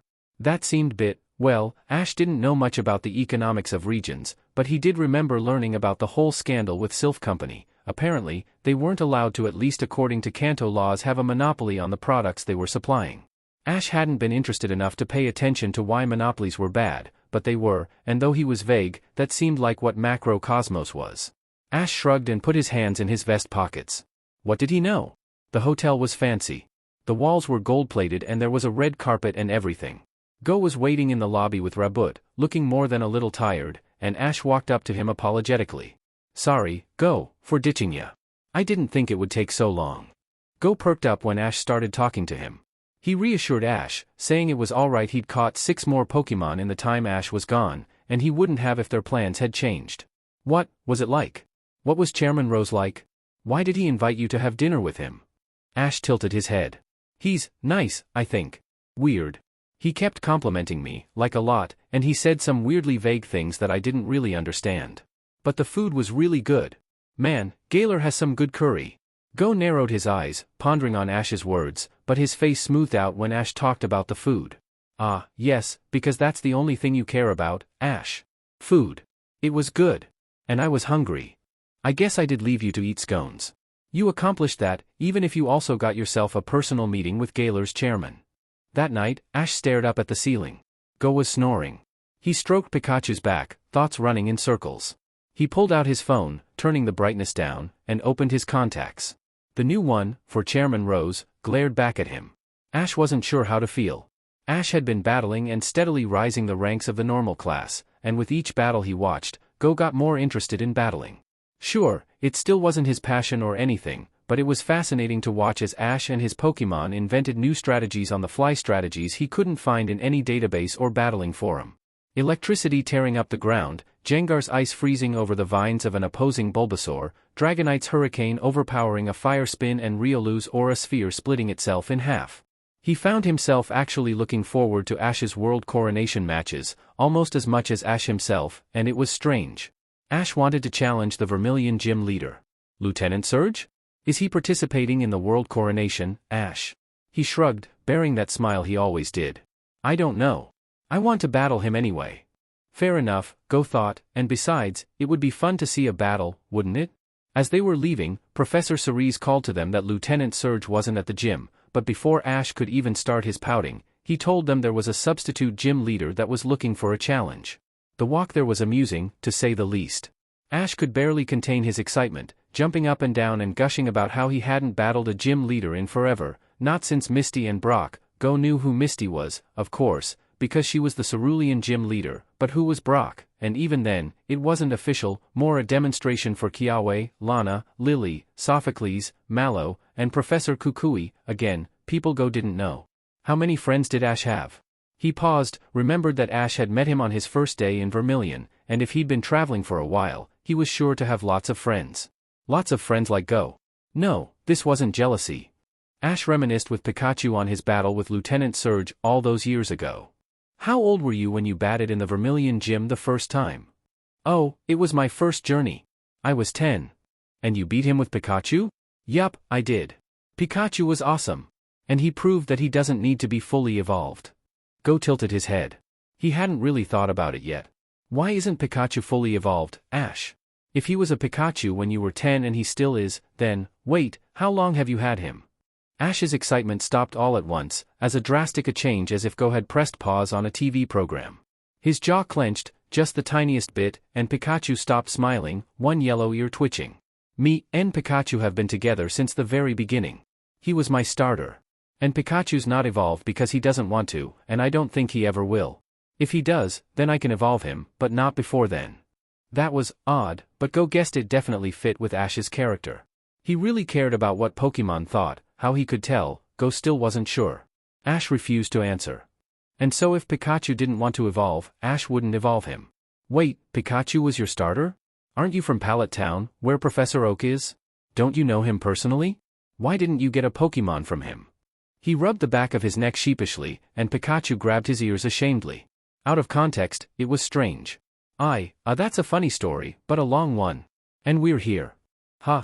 Go guessed they were. He hadn't even noticed. Ash knocked loudly on the doors to the gym, demanding a challenge, and Go cringed a little. He was so loud. Someone opened the door, someone Go didn't recognize, and Ash certainly didn't seem to. He waved, smiling wide. Hi. I'm Ash Ketchum from Pallet Town. He jerked his thumb to his shoulder, and this is Pikachu. Pika. The person, who he later learned was named Viscay, huffed when Ash told them his name. Some recognition sparked in their eyes, and Go narrowed his own. Did they know him? Was this one of Ash's many friends he'd met on his seemingly many adventures? Nope, still not jealous. But, no, that didn't seem to be the case. Ash didn't recognize them. They were escorted inside, and the gym was huge and decked out. Go hadn't been in a Pokemon gym ever, he realized. He was never a competitor, and he'd never been interested in battling until recently. Until he met Ash. Viscay smiled at them and told them that Lieutenant Surge had spoken of Ash and Pikachu from Pallet Town, who defeated him with strength and heart. Ash smiled and looked at Pikachu. Go tapped his foot. Wow, Ash had really made that sort of an impact? He imagined a younger Ash or, well, his Ash but shorter directing a, wait, why was the Pikachu in his imagination decidedly chubbier, younger Pikachu to use Thunderbolts against an immovable Raichu? Go sat in the stands and cheered his friend on. Viscay was a formidable opponent, for sure. Their use of the Raichu and the Electrode forced Ash to think on his feet. And think on his feet he did. The battle was exciting. Pikachu really had some creative uses for his Electro-Ebb, and Viscay let out a gasp of shock when he used the momentum of being thrown in the air to bounce off the makeshift trampoline and double his velocity. The same move, too, saved him from Electrode's explosion like a shield. Gengar was skilled on the battlefield and defeated Raichu. Go was proud of Ash, who was most certainly proud of Pikachu. Their blind trust in each other allowed him to devise strategies with minimal explanation, and Pikachu executed them perfectly.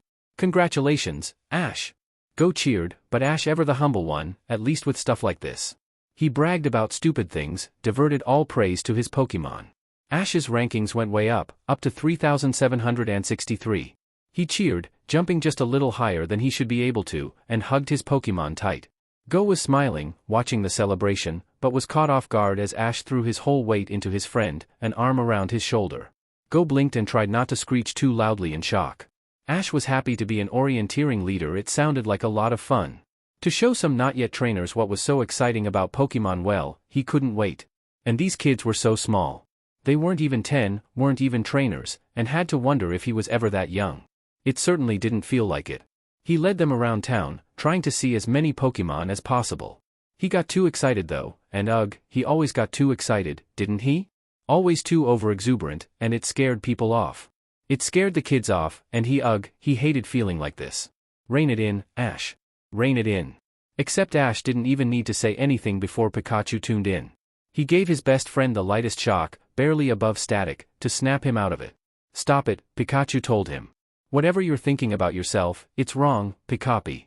Ash met Pikachu's eyes, took a deep breath, and smiled. He apologized to Officer Jenny for making a ruckus.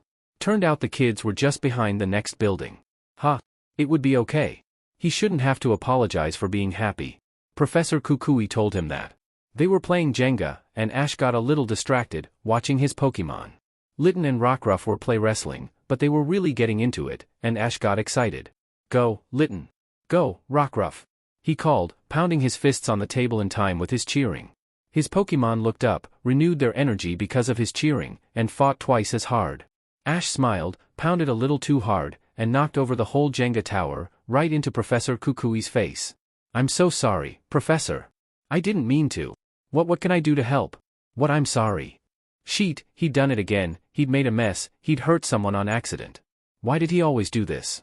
Ash didn't really see anything he could do to help, other than try to pick the Jenga tiles off the floor, but the professor's hand on his back stopped him. Ash. Stop. Look at me, he'd said, in a remarkably patient voice for someone who just had 30 Jenga tiles fall onto his face. He did. He stopped, and he looked up slowly, wincing. He didn't meet his eyes. Ash. He met his eyes. Or, well, his eyelashes, but it was close enough the professor couldn't notice the difference. It's okay, Ash. It was an accident. Please, don't ever apologize for being happy. If someone gets mad at you for that, it's their problem, alright? Not yours. Not your fault. Ash pursed his lips, and nodded. Professor Kukui switched back into Jenga mode remarkably fast for someone who just deposited a gold nugget of wisdom, but Ash supposed he did that quite often. Man, he missed Alola. It was fun to rediscover his own passion for battle, along with helping the kids. Some trainer on the side of the street was in the world coronation, and so was he, so it was only right that they battled. Ash won. His rankings rose. And then Team Rocket came, because of course they did, and Ash knew he'd be able to handle them, but turned out he didn't need to, as Lugia came in to save the day. Lugia, who came for no reason other than to solve a problem it most certainly knew they could solve on their own. Ash wasn't sure if it was really here, then, to say hi, or to show off. Probably both. Ash felt it before he saw it, really. He felt the clear blue water rushing around his ankles, though he was on dry land. It bubbled, foamy, and salt not just from their proximity to the coast floated on the breeze.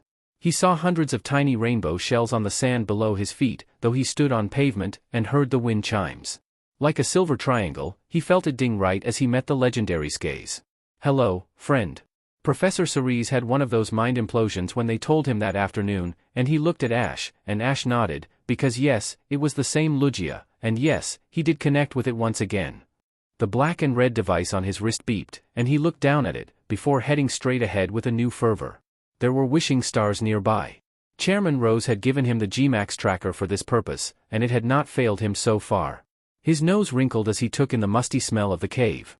Stalactites hung from the ceiling, a faint phosphorescent glow emanating from them and casting the rocky tunnels in eerie light. He picked his way through cautiously, careful not to let one of the formations clip his head. His wrist beeped again, more insistent. He coughed as some dust flew into his mouth, and reached for his pokeball, aware of the ground sifting dangerously ahead of him. A Sandaconda came out. It stared at him. It seemed peaceful, and he slowly brought his hand away from his belt, holding eye contact the whole time. His lungs burned, dust still rising in the air, but he dare not make a move. The Sandaconda slithered slowly away, and he heaved a sigh. This was why he hated caves. This is why he hated going to remote locations, but wishing stars were a little harder to find with each passing day, and he would not fail Chairman Rose. He couldn't. He pressed forward gingerly, each step echoing on the cave walls, and his wrist beeped insistently. He looked to his right. Nothing. He looked to his left, and there was a very faint red glow emanating from the walls. Usually, they were brighter than this, but it would have to do. He sent out Gothita, who used Psybeam on the rocks, and they cleared. As the dust and pebbles were stripped away, the red glow became brighter, turning his purple coat maroon. He knelt, gingerly taking it in his hand. There was only one here. And it was small. The wishing star practically crumbled in his hands, and he carefully pulled out a padded pouch to put it inside. He could feel the Gmax energy linking to the band on his wrist like a magnet, and he fought against the pull. This was not for him. The red glow abated significantly as the pouch was closed and put back in his pack. He took a deep breath, and turned to leave the cave. There would be no more wishing stars to find here. Bede worried his lip and fidgeted his hands. They were getting harder and harder to find. They were smaller and smaller, weaker and weaker. They would run out. And where would Galar's energy come from, then? Shame and apprehension rose in him like hot magma. He didn't want to face the chairman. He couldn't. Not like this, not with this meager load. The sunlight hurt his eyes, and he brushed cave dust out of his hair. He returned once again to his futile search. If he didn't, Galar was in trouble. It was in battle when he first felt it. A tug, a familiar one, something he had not felt in a while. At first, he thought it had to do with the energy of the battle. Pikachu was in the heat of it, anyway, while Go and Riolu watched from the sidelines. But it came again after the battle ended, and Ash couldn't help but feel like something was calling for him. Just like he had felt when he'd held the staff back in Rhoda, or when he saved Riolu from Hunter J the first time. It was aura. Ash looked at Riolu, alarmed, because if he could feel tugs on his aura, that meant it was getting stronger. Was their training working? Was it just being around Riolu? If it was getting stronger, what did that mean? Regardless of that, though, Pikachu needed to get to a center, and the tug felt like it was in that direction. Go made some remark about Ash being full of mystery between the calling he had felt from Lugia on that first day, which had been entirely different, and his whole energy thing, as Go had coined what was happening with Pikachu, or even his ability to understand Pokemon, and he was starting to sound a little like Professor Cerise. Ash didn't think any of that was particularly mysterious, it was just stuff that happened, or stuff he could do. Pokemon were the ones full of mystery. The closer they got, the more pull he felt. It was stronger than ever in the center, and not entirely pleasant. A bit like a supersonic turned down low in his head, or a first-time violin player, it grated, and he was pulled ever closer to the source. It turned out to be an egg, and Ash smiled. A mystery egg. It was warm. It was calling out. Nurse Joy thought he should take care of it. Ash loved taking care of eggs, they were always the cutest when they hatched, and he loved teaching little ones the ropes, and this one was no exception. They had no idea when this one was going to hatch, it had been dormant for a long time, with no sign of even a stirring. That was okay, Ash thought. He'd carry it around. There had to be a reason it was calling out to him, right? He would wait for it. Except it hatched the night he got it. There was a blinding light, and his aura was rising in him, more active than it had been in a long time. It felt like the swell of violins, like cool blue light swirling its way through his soul. It was a Riolu. Another Riolu. Well, the aura thing made sense now. Ash smiled, because this was a new friendship just waiting to happen, and he still felt their hearts connected by that wispiness of blue energy that he could just see on the corners of his vision. And then the Riolu ran away into the night. Ash and Go rushed after her, Pikachu and Ash's Riolu in tow. She was nowhere to be found. They tore their way through the dark forest, as leaves and branches slapped Ash's face when he pushed through the brush, but he didn't care. He was going to find her. As soon as Ash split up from Go, he could feel her calling again. This time, it wasn't purposeful, and it was more of a latching onto familiar energy while weak than anything. She was in trouble. An onyx cry later, he found her beaten in the mountains. She was hurting, he could tell, and he could feel the pain, too. He couldn't feel it in the exact extremities the way he might with Greninja, know his very soul hurt because her aura was waning. She was young, and she didn't know how to control it yet. He felt it in his gut, and he screwed up his face in sympathy for her. Which made her angry, he was pretty sure, so he stopped pitying the Riolu. They battled together against the Onyx, and it seemed like she finally trusted him enough to listen to his commands. He caught her. He looked at Riolu. He smiled. Well, this was certainly going to be a lively family, wasn't it? His name was Ash, Riolu learned. Ash, like the embers the phoenix rose from. Riolu was not sure how she knew of this, but she did. She had known it in her soul the moment she burst from the egg, the faces of two foreign creatures staring down at her. Humans, she now realized they were called. She knew of Ash before she saw him. She knew of the phoenix before she could see, before she could think, before she existed. Her aura called to the wind, and his answered, and he brought her into this world. The second she'd broken out of the egg, she'd felt it and decided nope, don't like it, bye. She only trusted him now because he'd proved himself to her. That strong of an aura and another Riolu with him to boot, making it twice as strong registered as a threat before anything else, and though she knew little of the world, she knew she wanted to survive. She wanted to fight. She wanted to prove herself. To whom? Well, that didn't matter. But now she knew that his name was Ash, and his aura was hot and fiery. Whatever human he came from had named him aptly. She knew that the yellow creature on his shoulder was named Pikachu and Ash were a package deal. She did not get Ash without getting Pikachu, so she would have to like him. And then there was the other human. His name was Go. She didn't like him very much. She didn't dislike him, but there was no reason to like him. He hadn't proved himself to her like Ash, and he wasn't a package deal like Pikachu. But then there was the other Riolu. The other one, who looked like her, who kept trying to approach her. He tried to say hello. She growled at him. His aura matched Ash's, but he wasn't Ash. He was a threat and he was trying to act like a mentor and she was not having it. There were others, too. Dragonite, who was large and orange and winged, who seemed like a threat but instead had the kindest and most loving aura she'd ever encountered. Not that she'd encountered a lot. But she liked Dragonite. Gengar, who was purple and ghostly and shadowy, liked to try and prank her. She didn't appreciate it. There was a creature who looked sort of like a human, but he was called Mimey. Mimey stayed out of the way, didn't much interact with her, but he seemed kind enough. Patient. She could sense he wanted to take care of Ash. Riolu decided that she liked the world. She could sense the aura in every living thing. Despite the two spotlights, she couldn't possibly ignore Ash and the other Riolu. She could see it in the grass, the way the spring green mixed with wispy blue. She could see it in the bird Pokemon who resided on trees, in the wood of their trunks, which were so old she could not possibly comprehend, not with a meager 2 days under her belt. In the ground, life underneath the earth. In the air, in the flowers, and in her companions. She liked the world. Ash sat her down, out in the flowers, with Pikachu on his shoulders. It was just him, no other Riolu. Maybe he realized she didn't want to get along with him. He had a strange contraption in his hand. It was red and rectangular and had a not-quite-living aura coming off of it, like there was something alive mixed with something technological. "This is my Rotom phone." Ash smiled at her, after realizing she was staring at it. She looked away quickly. She did not want him to know that she was still learning. "You might be wondering why the three of us are here, huh? I had something I wanted to ask you." She turned back to him. "Now, I ask most of my Pokemon this, but most of them just end up wanting to keep their names. Like Pikachu, here.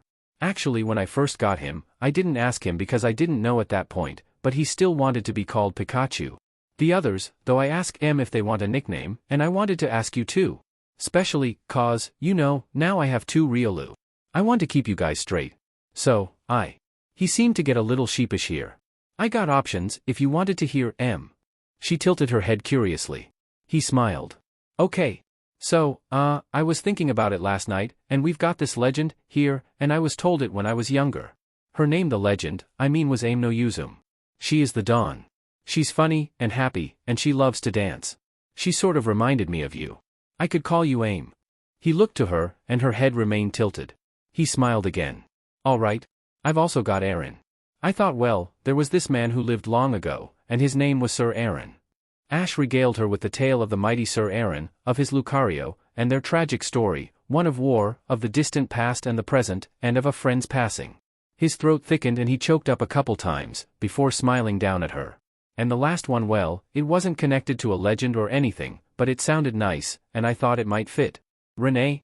Riolu tilted her head, before shaking it. All right then. Did any of the others fit? Riolu told him that she wouldn't mind being named after a legend. Okay then. Aim it is. Aim barked happily and tried it out in her head. Aim. She was Aim. The plane ride to Galar was, once again, hell. But apparently Professor Magnolia was holding a seminar on Gmax energy, and Professor Cerise wanted his research fellows to learn a little more about it. They were to take notes, try to apply them in the wilds, and, of course, have fun if they wanted. It was Ash's first time in Galar since meeting Chairman Rose, and he thought of their agreement. Didn't the chairman need help? If he was here, shouldn't he help any way he could? The thought was on his mind as Go carted him towards Professor Magnolia's laboratory. He excused himself for a minute, which ended up being 10, as he stared longer and longer at the contact in his phone. Pikachu was worriedly pawing at his face by the time he sent a message. It was a simple, "Hi, it's Ash, and I'm in Galar. I want to help you," but it still took him too long to psych himself up enough to press send. Why was he feeling so weird about this? Professor Magnolia's session was interesting. They learned more about why there were only certain places in Galar that had Gmax energy and not others, and how Dynamaxing could only happen in those areas. Many of Galar's cities had been built around them as a natural commodity, and Macrocosmos Chairman Rose's company, Ash remembered, and muttered to Go mind it. Wishing stars, which contained the red energy, contributed to this factor. Long ago, when they fell from the sky like rain, there were certain spots that held minute traces of Galar particles from even longer before. Like magnets, wishing stars gravitated to these areas. Wishing stars. Where did they come from? Why did they hold the energy? Were they from space, or comets, or something? Ash asked as much, and she chuckled. Many may think that, and they are named for the way they look when crashing down, much like shooting stars. It became somewhat of a tradition here in Galar for us to wish on them. They are connected to the legend of Eternatus, or, as many of us Galarians may know, the darkest day. It is said there is one last star filled with Eternatus energy in the sky, and wishing stars come from that. Ash bounced his leg. Was his phone buzzing, or was he just anxious? Through my studies, though, I do not chase this legend. It is likely that Eternatus did live somewhere other than our planet once, much like Rayquaza or Deoxys, but the legend of the star is where the truth stops. It is likelier that, since wishing stars are a part of Eternatus itself, they fragmented off of its body and floated through space, with no gravitational pull to bring them anywhere, until they eventually crashed down to Earth. So yes, you are correct, in some aspect. The session ended, and Go was fascinated, but Ash couldn't get it out of his head. Galar's energy crisis. Macrocosmos was the source of all Galar's energy, and they mined Gmax energy, and they used wishing stars too, right? Were they running out? Was that why the energy crisis was 1 year away? Why did Chairman Rose ask him to help? He was pretty sidetracked the entire time they were at the wilds area. Some wild Pokemon were Dynamaxing, and Ash watched as Galar particles flowed up from the ground, but his mind was distant and foggy. And then it was over. Wait, what had they even done? They got back to their hotel, and Ash opened his messages for the first time all day. There was one from Chairman Rose. Him, stupendous. Come to Rose Tower tomorrow morning, and we can speak then. And come he did. Go understood, told Ash that he'd just spend the morning catching Pokemon, and dragged him out of the hotel.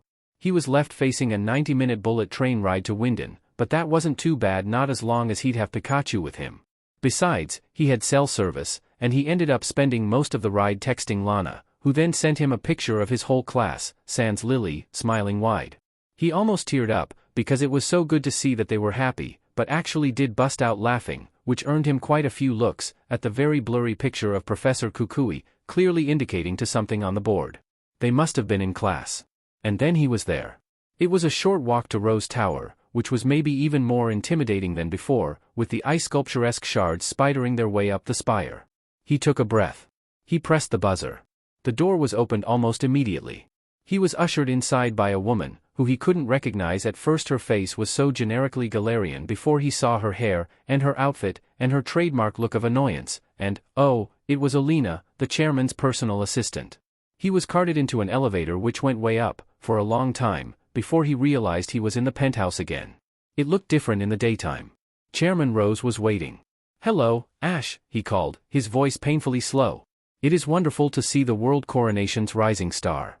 Ash raised an eyebrow. Rising star? He was ranked at 2760, that wasn't exactly rising star material, but he didn't say anything. He didn't think these people would take to his penchant for redirecting compliments very well. He gave a shyer wave. "Hey. Please, take a seat.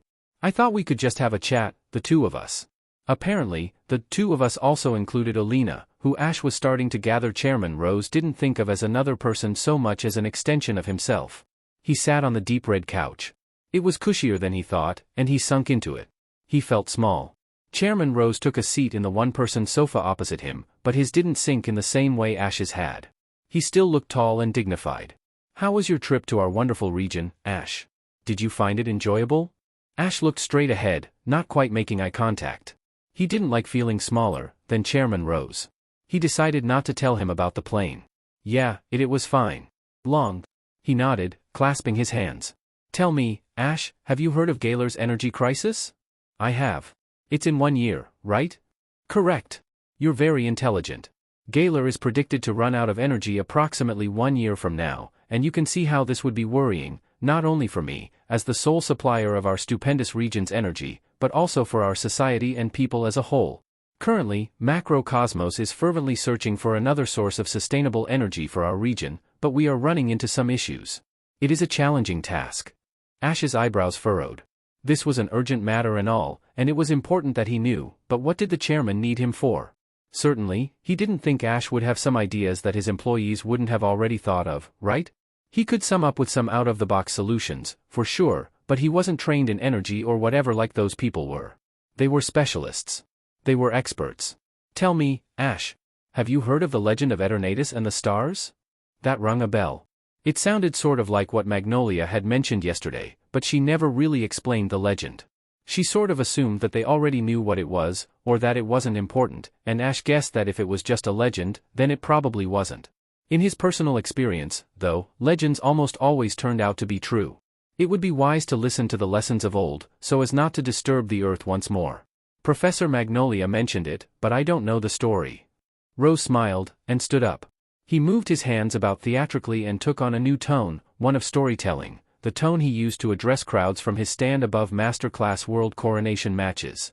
Long, long ago, he started, slow and deep, before even the ancient times, Eternatus roamed the skies, along with the stars, many of which twinkled red from its touch.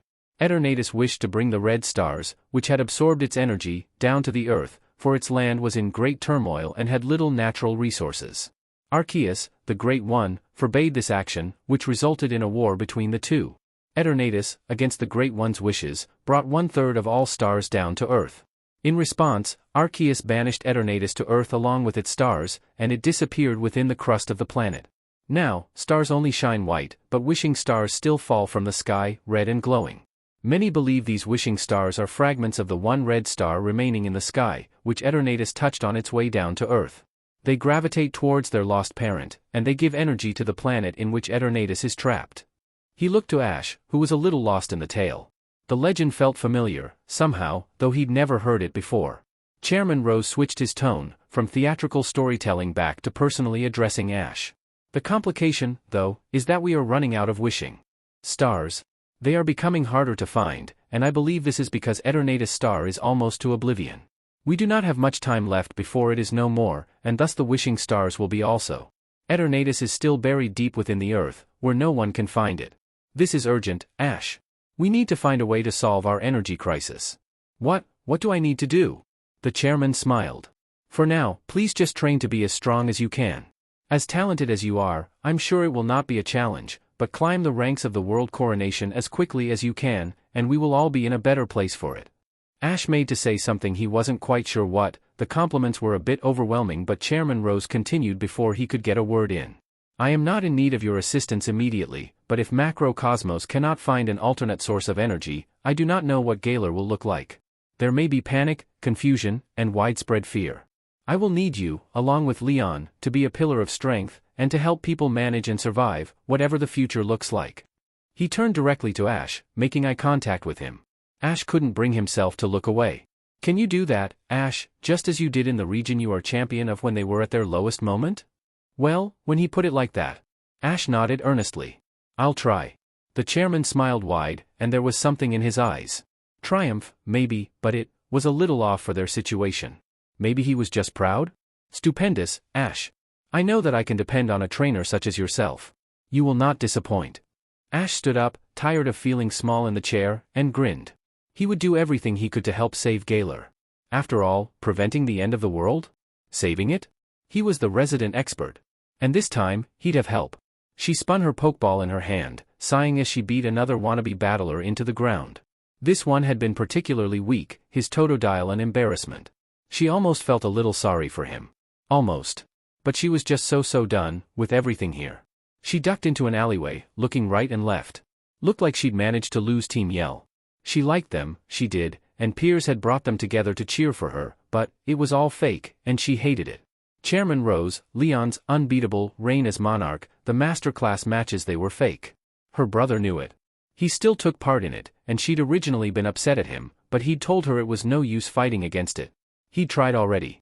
Chairman Rose held too much power, and the world coronation was too big, with too many participants and fans there was no way they could dismantle it. She disagreed. She had to be strong enough to battle her way to the top, and then she would change everything.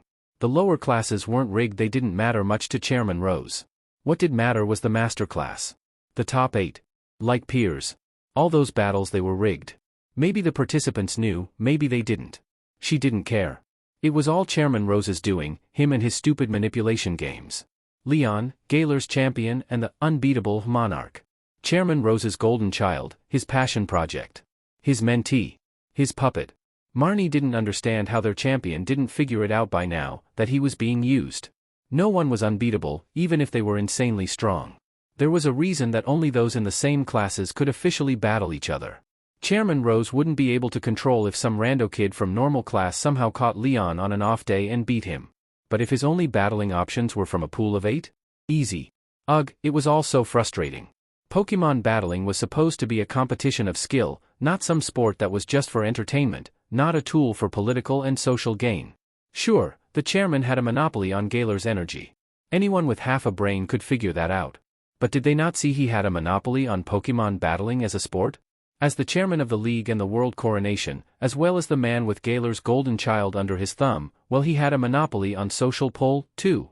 He was a powerful man. She hated him. Marne would battle her way to the top. She'd get into the master class. She'd refuse to be manipulated by that man, refuse to have loaded matches. She'd beat Leon. She'd dismantle Chairman Rose's reign. She was in great class now. Only 763 more ranks to go before she was number 1. Team Yell knew about the corruption of the world coronation. Piers knew about it. And she knew about it, and she'd tell it to everyone she could. Chairman Rose is corrupt, she yelled to them, desperate for anyone to listen. It's rigged. Don't give him the power he wants. She had a clear road ahead of her, she did. She just had to battle, and win. But there was a new variable. She kept a close eye on Chairman Rose, when she could. Team Yell wasn't only the fan club that followed her around. They were all over Galar. They watched. They listened. They told her. It seemed the man was scouting, trying to get another promising trainer under his thumb. Some foreign kid with a Pikachu. Who the hell was he? And why did Chairman Rose have his eye on him? His name was Ash, she found out. Marne was going to beat him into the dirt. Visiting Kalos was, well, it was a bit too soon. He wasn't even in Lumiose, but... come on, there were lots of happy memories here. Kalos was fun. He liked traveling through Kalos. He liked Kalos. He could feel Greninja perk up on their connection, and he felt the proximity. They were a lot closer than they'd been in a long time, and he could hear it like his own soul calling. Where are you? It asked. I'm close, he answered. I'll come soon. But he didn't really have time to look for Greninja before the competition, considering it was starting soon, and Greninja was probably still somewhere around Lumiose, right? Oof, Ash did not want to go back to Lumiose. But, Clement. Bonnie. He couldn't. He couldn't go to Lumiose. The disadvantage of being in Kalos at all was that people were recognizing him, he could tell. They looked, and they pointed, and they whispered.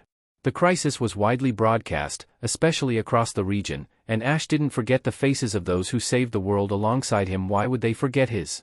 He didn't even have Greninja with him, though. It was awkward. Go was asking questions. Is it just me, he started, a little unsure, or is everyone looking at you, Ash? He bit his lip, and stroked Pikachu's fur, from where the mouse was riding in his arms. Honesty, honesty. No, it's not just you. They are. His friend's eyebrows rose. Why? I've traveled through the region before. No, duh. But you traveled through Kanto, too, and not everyone recognizes you there. What about Kalos is different? Ash's footsteps stopped, for a moment. His feet were planted in the ground. It was like he couldn't move them. They were as heavy as anvils, like leech seed had spread its vines and rooted him to the spot. Ash, Go's voice was more concerned now. What's wrong? What happened here? Riolu, at his side, bumped his head against Ash's leg, but it didn't help. Share the burden. Share the burden. Manalo. Ash wondered if he was taking Kukui's and Burnett's lesson a bit far, or maybe he misinterpreted a little bit. Surely they wouldn't want him feeling like this, choking like the world was closing in? Right? Or, maybe, this was the hard part. This was the hard part about being honest, but he had to do it anyway, because change wasn't easy. The Kalos, he couldn't, why couldn't he just say it? Well, Kalos was in trouble, and my friends and I helped save the day. Just like we did when Team Rocket was hurting the Ivysaur and Bulbasaur, or when they were trying to steal the Dragonite, and we fought them. Yeah, it was just like that. It just happened to be, nationally broadcasted. Internationally, actually. I think. Pikachu's static was a comfortable presence, and it grounded him. His feet were slowly becoming unstuck. Go's eyebrows furrowed, concerned, but he wasn't worried. It was the type of face Go wore when he was curious, when there was a mystery in front of him. When he wanted to find out more. Must have been pretty big, then, if it was broadcast across the world. What happened? What was Kalos in trouble from?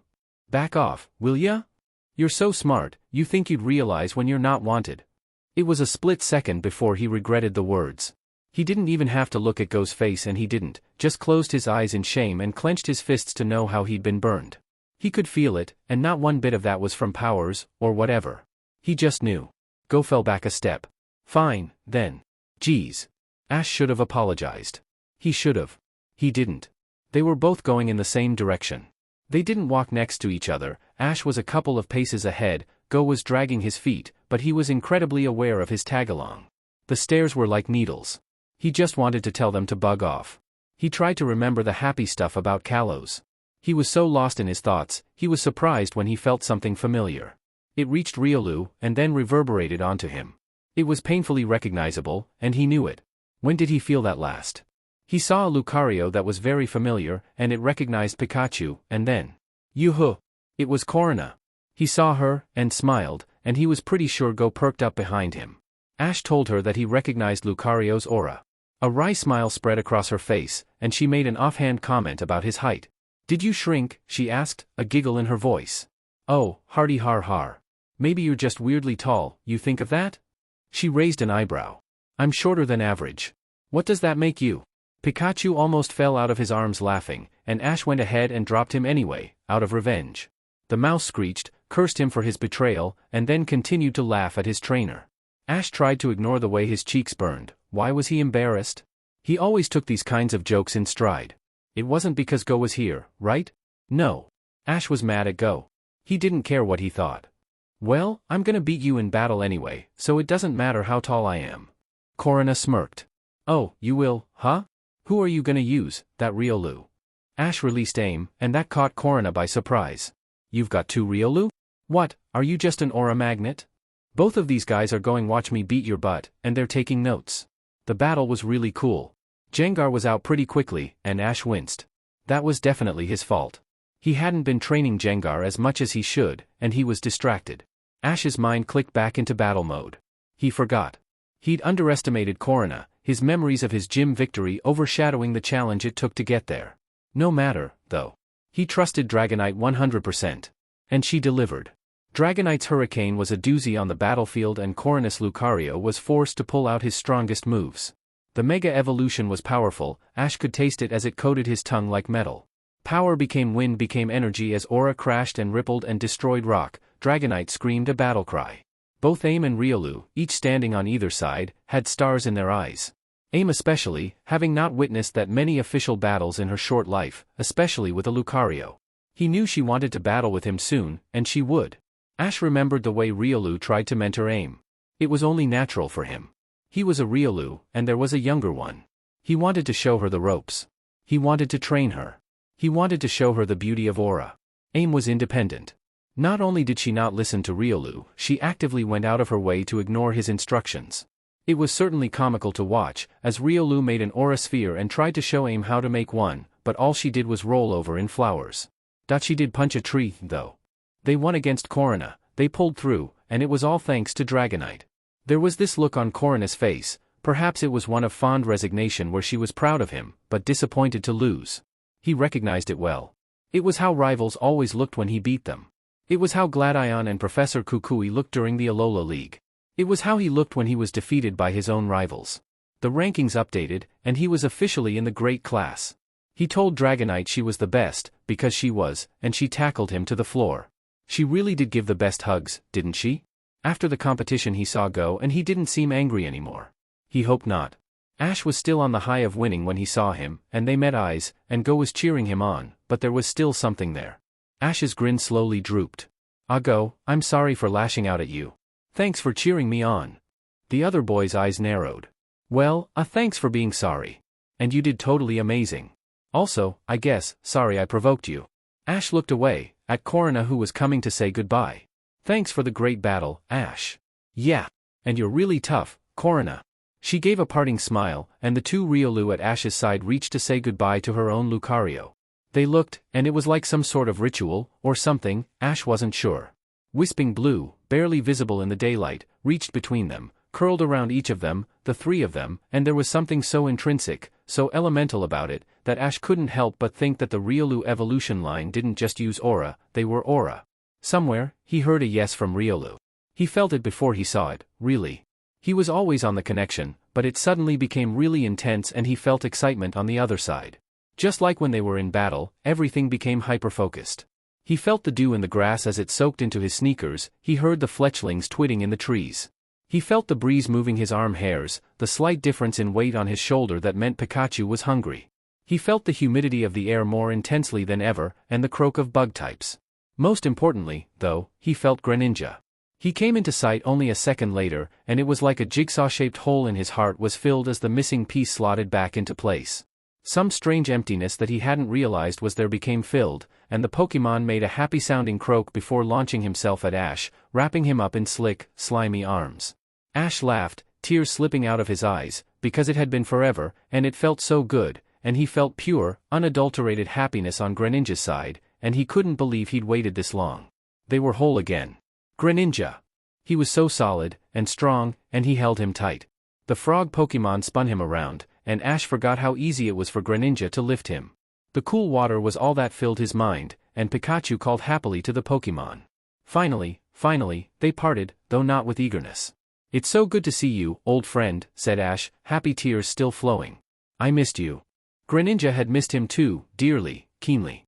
Ash suddenly became aware of Go behind him, looking confused but holding his tongue. The faint tinny voice of the Dex gave the entry for Greninja. Ash smiled when Go muttered, why does this one look different, though? This is Greninja. Ash introduced. He was my Pokémon when I traveled through Kalos. I've missed him a lot. Grenin. Nice to meet you, Greninja. I'm Go, and this is Raboot. He looked to Ash. Is he mega-evolved? Ash chuckled. No, but it kinda looks like it, huh? Greninja and I have this thing called the bond phenomenon. That's what Professor Sycamore called it. He can bond evolve when we connect. We've been like this since I left Kalos, since he had to stay behind to help everyone clean up. There was the question, Ash knew, on Go's tongue. Clean up after what? But he did not ask it. Maybe he remembered Ash's reaction earlier. Bond phenomenon, huh, wow Ash, you really are mysterious. Greninja, that's totally awesome. It's been so long, Greninja. I've missed you a whole lot. Welcome to the family. Kalos was a cool region and all, and Ash's battle was really cool, but Go was not having the best day. He'd been walking with Ash, but everyone was staring at him and it was weird.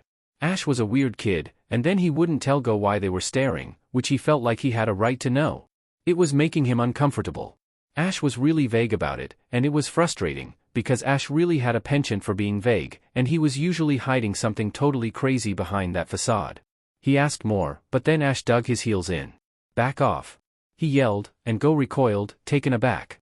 You're so smart, you think you'd realize when you're not wanted.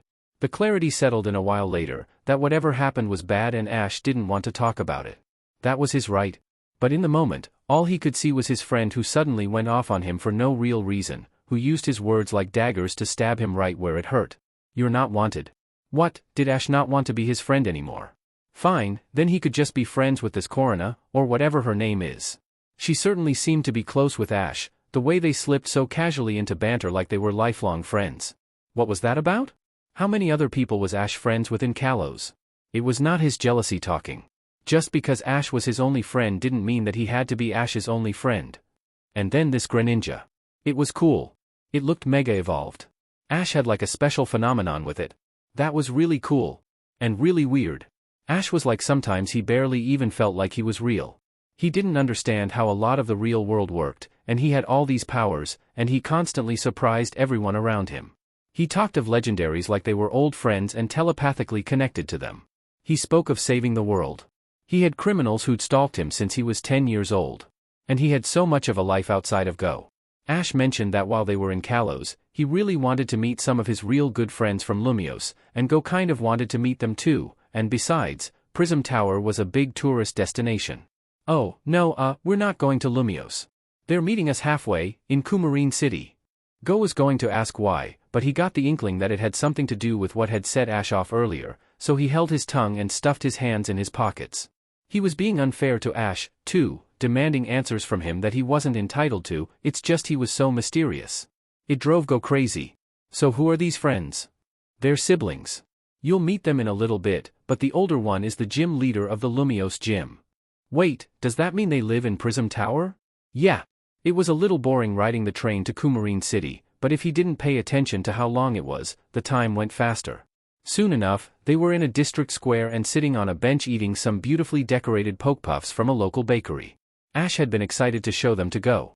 They're not as good at Serena's, since those were made from scratch, but they're still really good. Go did not ask who Serena was. The words poured out of his mouth anyway. Who's Serena? Pikachu perked up on his lap. Oh, she traveled with me through Kalos. She's a good friend. The mouse chattered something that Go didn't understand, but he wished he did. Pikachu, you know I wrote that letter to her in Alola. We're friends. He wanted to ask. Hello, Ash. Ash. A little girl with blonde hair threw herself into Ash, who grunted. There was a blonde-haired teenaged boy of a similar age to them standing a little further back, a close-lipped smile on his face. He seemed excited to see Ash too, but he was more reserved. Bonnie. Clement. Hi. The little girl Bonnie most likely giggled and pulled away from Ash. Wow. You've got Greninja back. Hi, Greninja. The frog Pokemon waved to her and croaked happily. The boy, Clement, walked closer. Hi, Ash. Clement. It's so good to see you. In a flash, Ash was throwing himself onto Clement, who looked incredibly flustered. Go tried to smile, but was he even going to introduce him? Clement, Bonnie. Ash called, pulling away from Clement. This is my good friend, Go. We're both research fellows together back in Kanto. It's been really fun traveling all across the world together. Go, this is Clement and Bonnie. We traveled through Kalos together, and we had a lot of fun doing it. Bonnie said hi to Go, who waved back. Both she and her brother had thick Kalosian accents. It was fun to explore the city, really. They saw the coast and Kalos' pretty shores. Bonnie and Clement were very polite and engaged him in conversation. Go just Ash had so many friends. He closed his eyes and tried to push the thought out of his mind. Just enjoy the day. It was all he had to do. It seemed like an insurmountable task, until Clement started talking about his inventions, and suddenly Go understood what he was talking about. Bonnie and Ash looked absolutely lost, but Go understood. Clement was actually incredibly intelligent. He showed off some of his inventions, and, well, maybe his talent stopped when it came to naming his inventions, and they did end up exploding, but by that point, Go didn't even mind the way Ash became entranced and yelled, "Science is so amazing," with all his movement and jumping and everything. It just meant Well, that Ash was happy, and Clement was a really cool guy, and Bonnie was really cute. Ash. Guess what? What, Bonnie? I'm gonna be a Pokemon trainer in 2 months. Whoa, that soon? Yup. Ash paused, thinking. Are you gonna take Squishy with you? She smiled wide, laughed, and spun in a circle. You bet. He wasn't gonna, because he's busy with being Zygarde. But he really wants to come with me, so that's so cool. Deden and Squishy are gonna be my partners. Bonnie, I'm really gonna have to watch out, or one day you might beat me. She gasped, and Go swore he could see the stars in her eyes. Is that a promise that you'll battle me? You bet it is. By early evening, Clement and Bonnie needed to go back to Lumiose, and Ash and Go had an overnight plane ride, and they had to say goodbye. Go smiled, and waved goodbye to Clement. They traded numbers with the promise that if they ever wanted to hold a scientific discussion, they'd be free. Ash held an informal battle with Bonnie's Deden, which apparently was officially Clement's, but he let her have it, and Pikachu traded electric mouse to electric mouse. It was only a minute or two, but it left the little girl with a wide smile. Sure, okay, Ash had a lot of friends. But Go was getting some more, too. It didn't mean he cared about Go any less. Come on in, Ash. Make yourself at home. It had been a little while since Professor Cerise had met with Ash, but his research fellows had been busy and he understood. A lot had happened, a lot that he was itching to know about. Cerise considered mentioning to Ash that he knew about the whole champion thing, but the boy had kept it a secret for so long, he honestly wanted to see how long it would last. So he didn't let anything on. Ash was fidgety, but he was most of the time. He didn't look like he wanted to sit down. He sat, then stood again, then sat, tried to stay still, before standing again. Then sat. Cerise sighed. If you would wish to move around while we talk, Ash, you can. Remember, your comfort is important. Ash gave a brief smile, immediately stood again, and started walking around the office. Cerise tried not to let it distract him. Ash was a hyperactive kid, and if he needed to move around, then Cerise wouldn't stop him from it. He could stop these interviews at any time, and the professor didn't want that to happen, so he would let Ash have the freedom he needed. Alright, let's begin. So, the first and most foremost question I have is about your Greninja, which you recently brought back from Kalos. I understand this is the one that you experienced the bond phenomenon with, but what I understood previously was that it happened mainly in battle.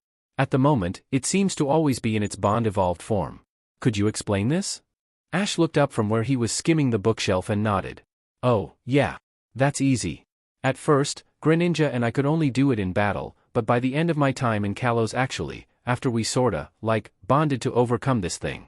We discovered we could stay on the connection together, unless something bad happens, or we actively sever it, which we really try not to do.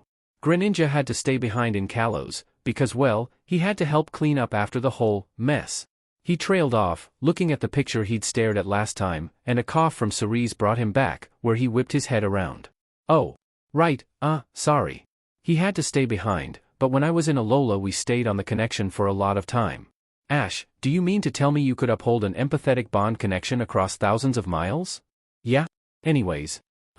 There were a couple times when we had to break the connection, because of, he coughed, extenuating circumstances. He paused, looking confused. Cerise was pretty sure he was trying to figure out if he pronounced it right. But then we decided that we'd stay on no matter what, and I told him I'd travel with him when I got the chance, and now here we are. So now that we're together, it's so much stronger and it feels a lot better. A lot less tiring. Because staying on that connection over such a long distance was sort of a lot of work, but now it's not. Cerise tapped away at his laptop. He knew this wasn't his area of focus, this was solidly in Sycamore's territory, since he discovered the phenomenon, but Cerise was trying to figure out if it connected to anything else. Able to stay on bond phenomenon connection over long distances of thousands of miles, outside of battle, takes significant effort, seems to include sleeping. Greninja stayed behind in Kalos to clean up mess. With context, this could possibly mean the Kalos crisis, given time cues. Thank you, Ash, that helps. Now, I'd like a demonstration of what you two can do in battle at some point, but that can wait. Next, you recently had a Riolu aim hatch. What was it like for you to have a new Riolu? And wasn't this an egg that had complications with hatching? Yeah, aim, at the Pokemon Center, she wasn't hatching, and no one knew why, but I sort of felt her calling, I guess?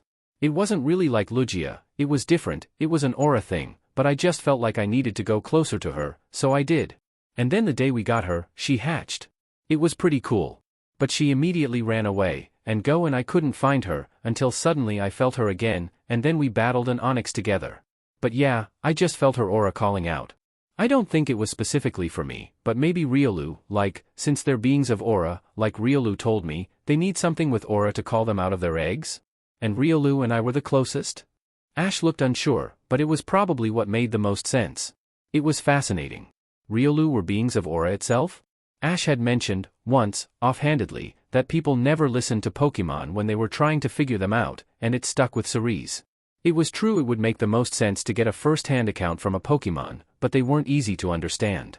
Maybe they should try it a little more. Theory: as beings of aura, Riolu need the presence of a strong aura to be called out of their eggs.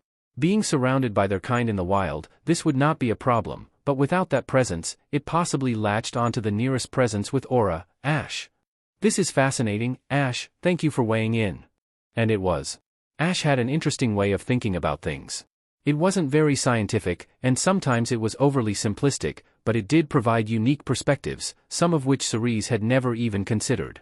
He wondered if this was one of the reasons Ash was a key trainer in research articles of most regional Pokemon professors. A little while ago you met Lugia once more. I take it you experienced a connection? What was that like? If you have any thoughts about Lugia in general, as well, please speak your mind. After all, who knows what we may learn by listening to Pokemon? Right now, you are my best resource for that. Ash was half sitting on the armrest for the sofa chair in his office, and his eyebrows raised. That's a good point. I did he made a clapping motion with his hand, kinda whooshed together with Lugia again, that's a little what it felt like. Or, I guess. I already told you about, how it felt earlier, but, it's like when you put your ear up to one of those shells and just listen, and you can hear the ocean no matter how far away you are. Cerise knew for a fact that it was just the way the air circulated through the shell that vaguely sounded like crashing waves, but he nodded in spite of this. It's almost like I was in two places at once. I knew that I was on the sidewalk overlooking the beach, and that I could see the ocean, but I also felt like I was in the water, like it was at my ankles. I could feel the wet squishy sand and the rocks under my feet, I could feel the way Pikachu's static was all zing. Through the water. It was like I could see all the little rainbow shells in the sand.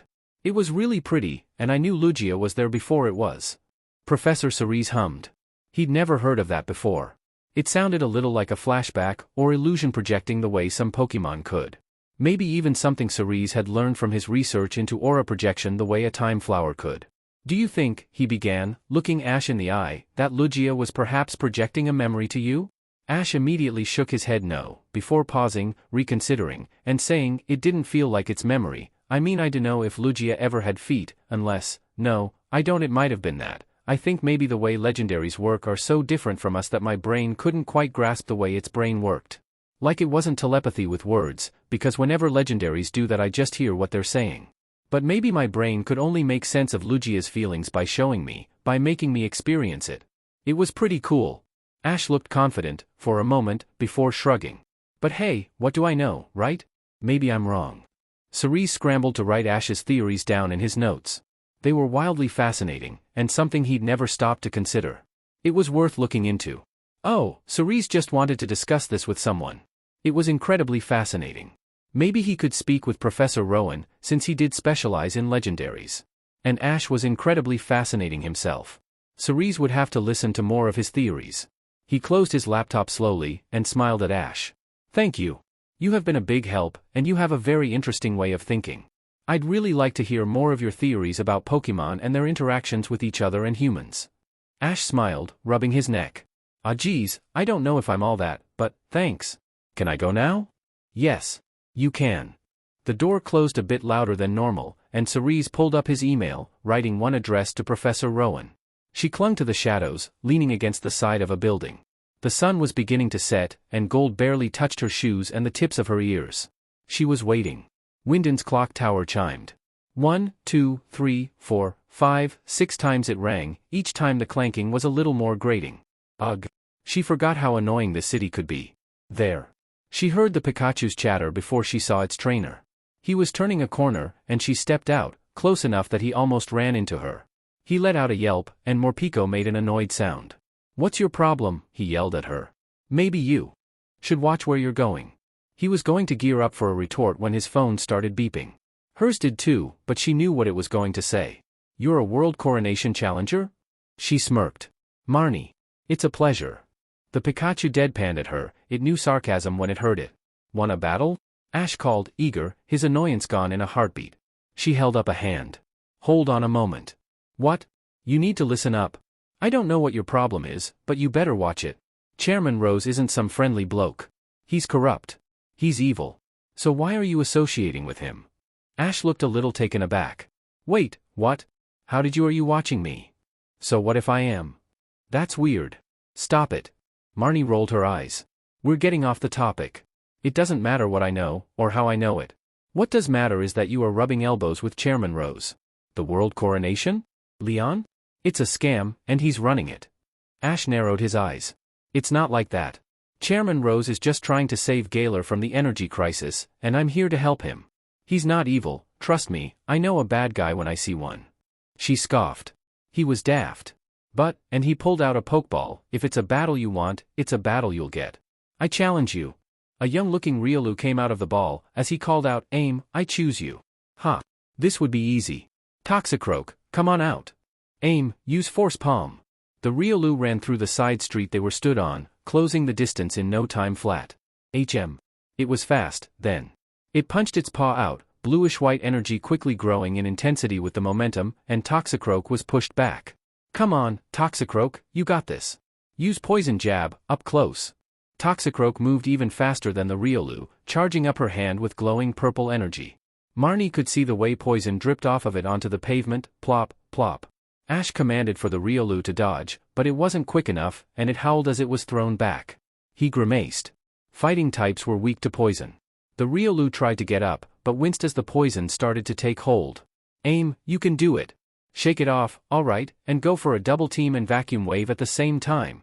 9 different Riolu spread across the battleground, all of them charging up an attack. Venoshock, wide. Purple poison went out in all directions, splattering everywhere. Aim, watch out. 6 copies were taken out by the move, but it was too late by the time vacuum wave hit. A tornado-like swirl of wind and white whipping air hit Toxicroak point blank, and she screeched before going down. Marne bit her lip, hoping beyond hope that she would stand up, but she didn't. Okay. She had one more chance at this. The Riolu was already looking pretty tired, and the poison was taking full effect. It didn't have much longer, and she could tell Ash knew it too. He told it to hang on. She trusted Morpeko the most with this one. And she was hungry. Alright, Morpeko. Go straight into quick attack, and then a spark. Keep them on their toes. The little mouse growled and launched into the attack, too quick to pick up as anything more than a blur. Ash called for the Riolu to dodge, but it didn't stand a chance. Not as it was hit by the quick attack and then shocked with electricity. Reversal. Oh sheet. The Riolu stood up, despite everything, and hit Morpeko with reversal. She screeched, and was thrown back, and Marne no, Morpeko couldn't be beat already, right? No, she wasn't. In fact, she was standing strong. She was angrier. Bite. Double team. But Morpeko was faster. She tracked the movement with her eyes, and was able to tell which one was real, and she chomped. The Riolu let out one last cry, and Ash shouted its name, before it was down. Now they were even. Take a good rest, Ash said kindly. You were amazing, Aim. He directed his Pikachu out next. Electric on electric, huh? Mouse on mouse? Pikachu, start out with quick attack. Pika. They moved in sync, and she could immediately see the change. They must have been together for a while. Morpeko. Meet it with quick attack. Both moved too fast to see. It was a blur of yellow and black hurtling towards each other, and they crashed at the same time, recoiling and bouncing back off each other's momentum. Don't let M rest, Pikachu. Thunderbolt. Torment. Ash's eyes widened, and Morpeko couldn't dodge in time, but they'd put that move out of commission for at least a moment. Electro-Ebb, then. Dodge it, and return with Bite. The Pikachu's web was harder to dodge than they thought, and Morpeko's leg was caught in it. She whined, and yanked it out, but her leg was paralyzed for a moment. Her bite barely reached the Pikachu's tail, who squealed. Pikachu. Ash called, voice full of pain for his partner. Use Iron Tail. With Morpeko's teeth still lodged in Pikachu's tail, Marne knew this was going to be rough. Let go, she shouted, but she wasn't fast enough, and Morpeko was launched hard into the ground. Get up. Marnie's voice cracked with desperation, and Morpeko heard it. She got up. Spark, as much as you can. Thunderbolt. Something happened, then. The thunderbolt was different. Ash let out a gasp, and Marne could tell, too, with the way her hair became filled with static. This wasn't like the last one, it was powerful. And then everything went wrong. Instead of meeting Morpeko's spark, the Pikachu's lightning buzzed and hissed like an electric saw, and sparks flew out like confetti. The Pikachu made a noise of alarm, and the sparks fell onto Ash's skin. He bit his lip, and squeezed his eyes shut, and shook his head. Marne could have attacked, but she was too entranced. No, Pikachu, we gotta, he gritted his teeth. Keep it together. You and I, in sync, remember? We got this. And suddenly the electricity stopped flying out in sparks. Instead, it doubled in strength, thickness, and brightness. There was static in her mouth, it tasted like aluminium and she coughed on it. Bloody hell? It was different. This wasn't just Pikachu, this was Ash too. Though there was nothing for the eye to see, they were connected on a new level. Something, inhuman, immaterial, like she couldn't even describe it. But Ash moved with his Pikachu, and though she screamed for Morpeko to abort, to use quick attack to dodge, it was too late. It was all white, and then it was all over. Morpeko was down, but the Pikachu almost was too. Ash was sitting on the ground, breathing hard. His hair was sticking out in every direction even more than before, like someone had rubbed a balloon all over it. She was sure hers looked the same, with how it felt. She could still see the flashes of static as they danced across the fabric of her leather jacket. What, she started, gritting her teeth, in the bloody hell was that? Ash looked at her, a little startled, like he'd forgotten she was there. I don't know, he breathed. Her eye twitched. She recalled Morpeko, she turned around, and ignored the tinny voice of the Rotom drone as it announced that the ratings had changed. Think about what I said, she muttered, and turned around. She had to get to the masterclass before that kid did. She couldn't afford to let Chairman Rose get him in his clutches. Okay, sadly the chapter is over. And if you enjoyed the video, just leave a like and subscribe with post notification, so when the next chapter is ready, you will be notified. Okay, see you in the next video. Bye.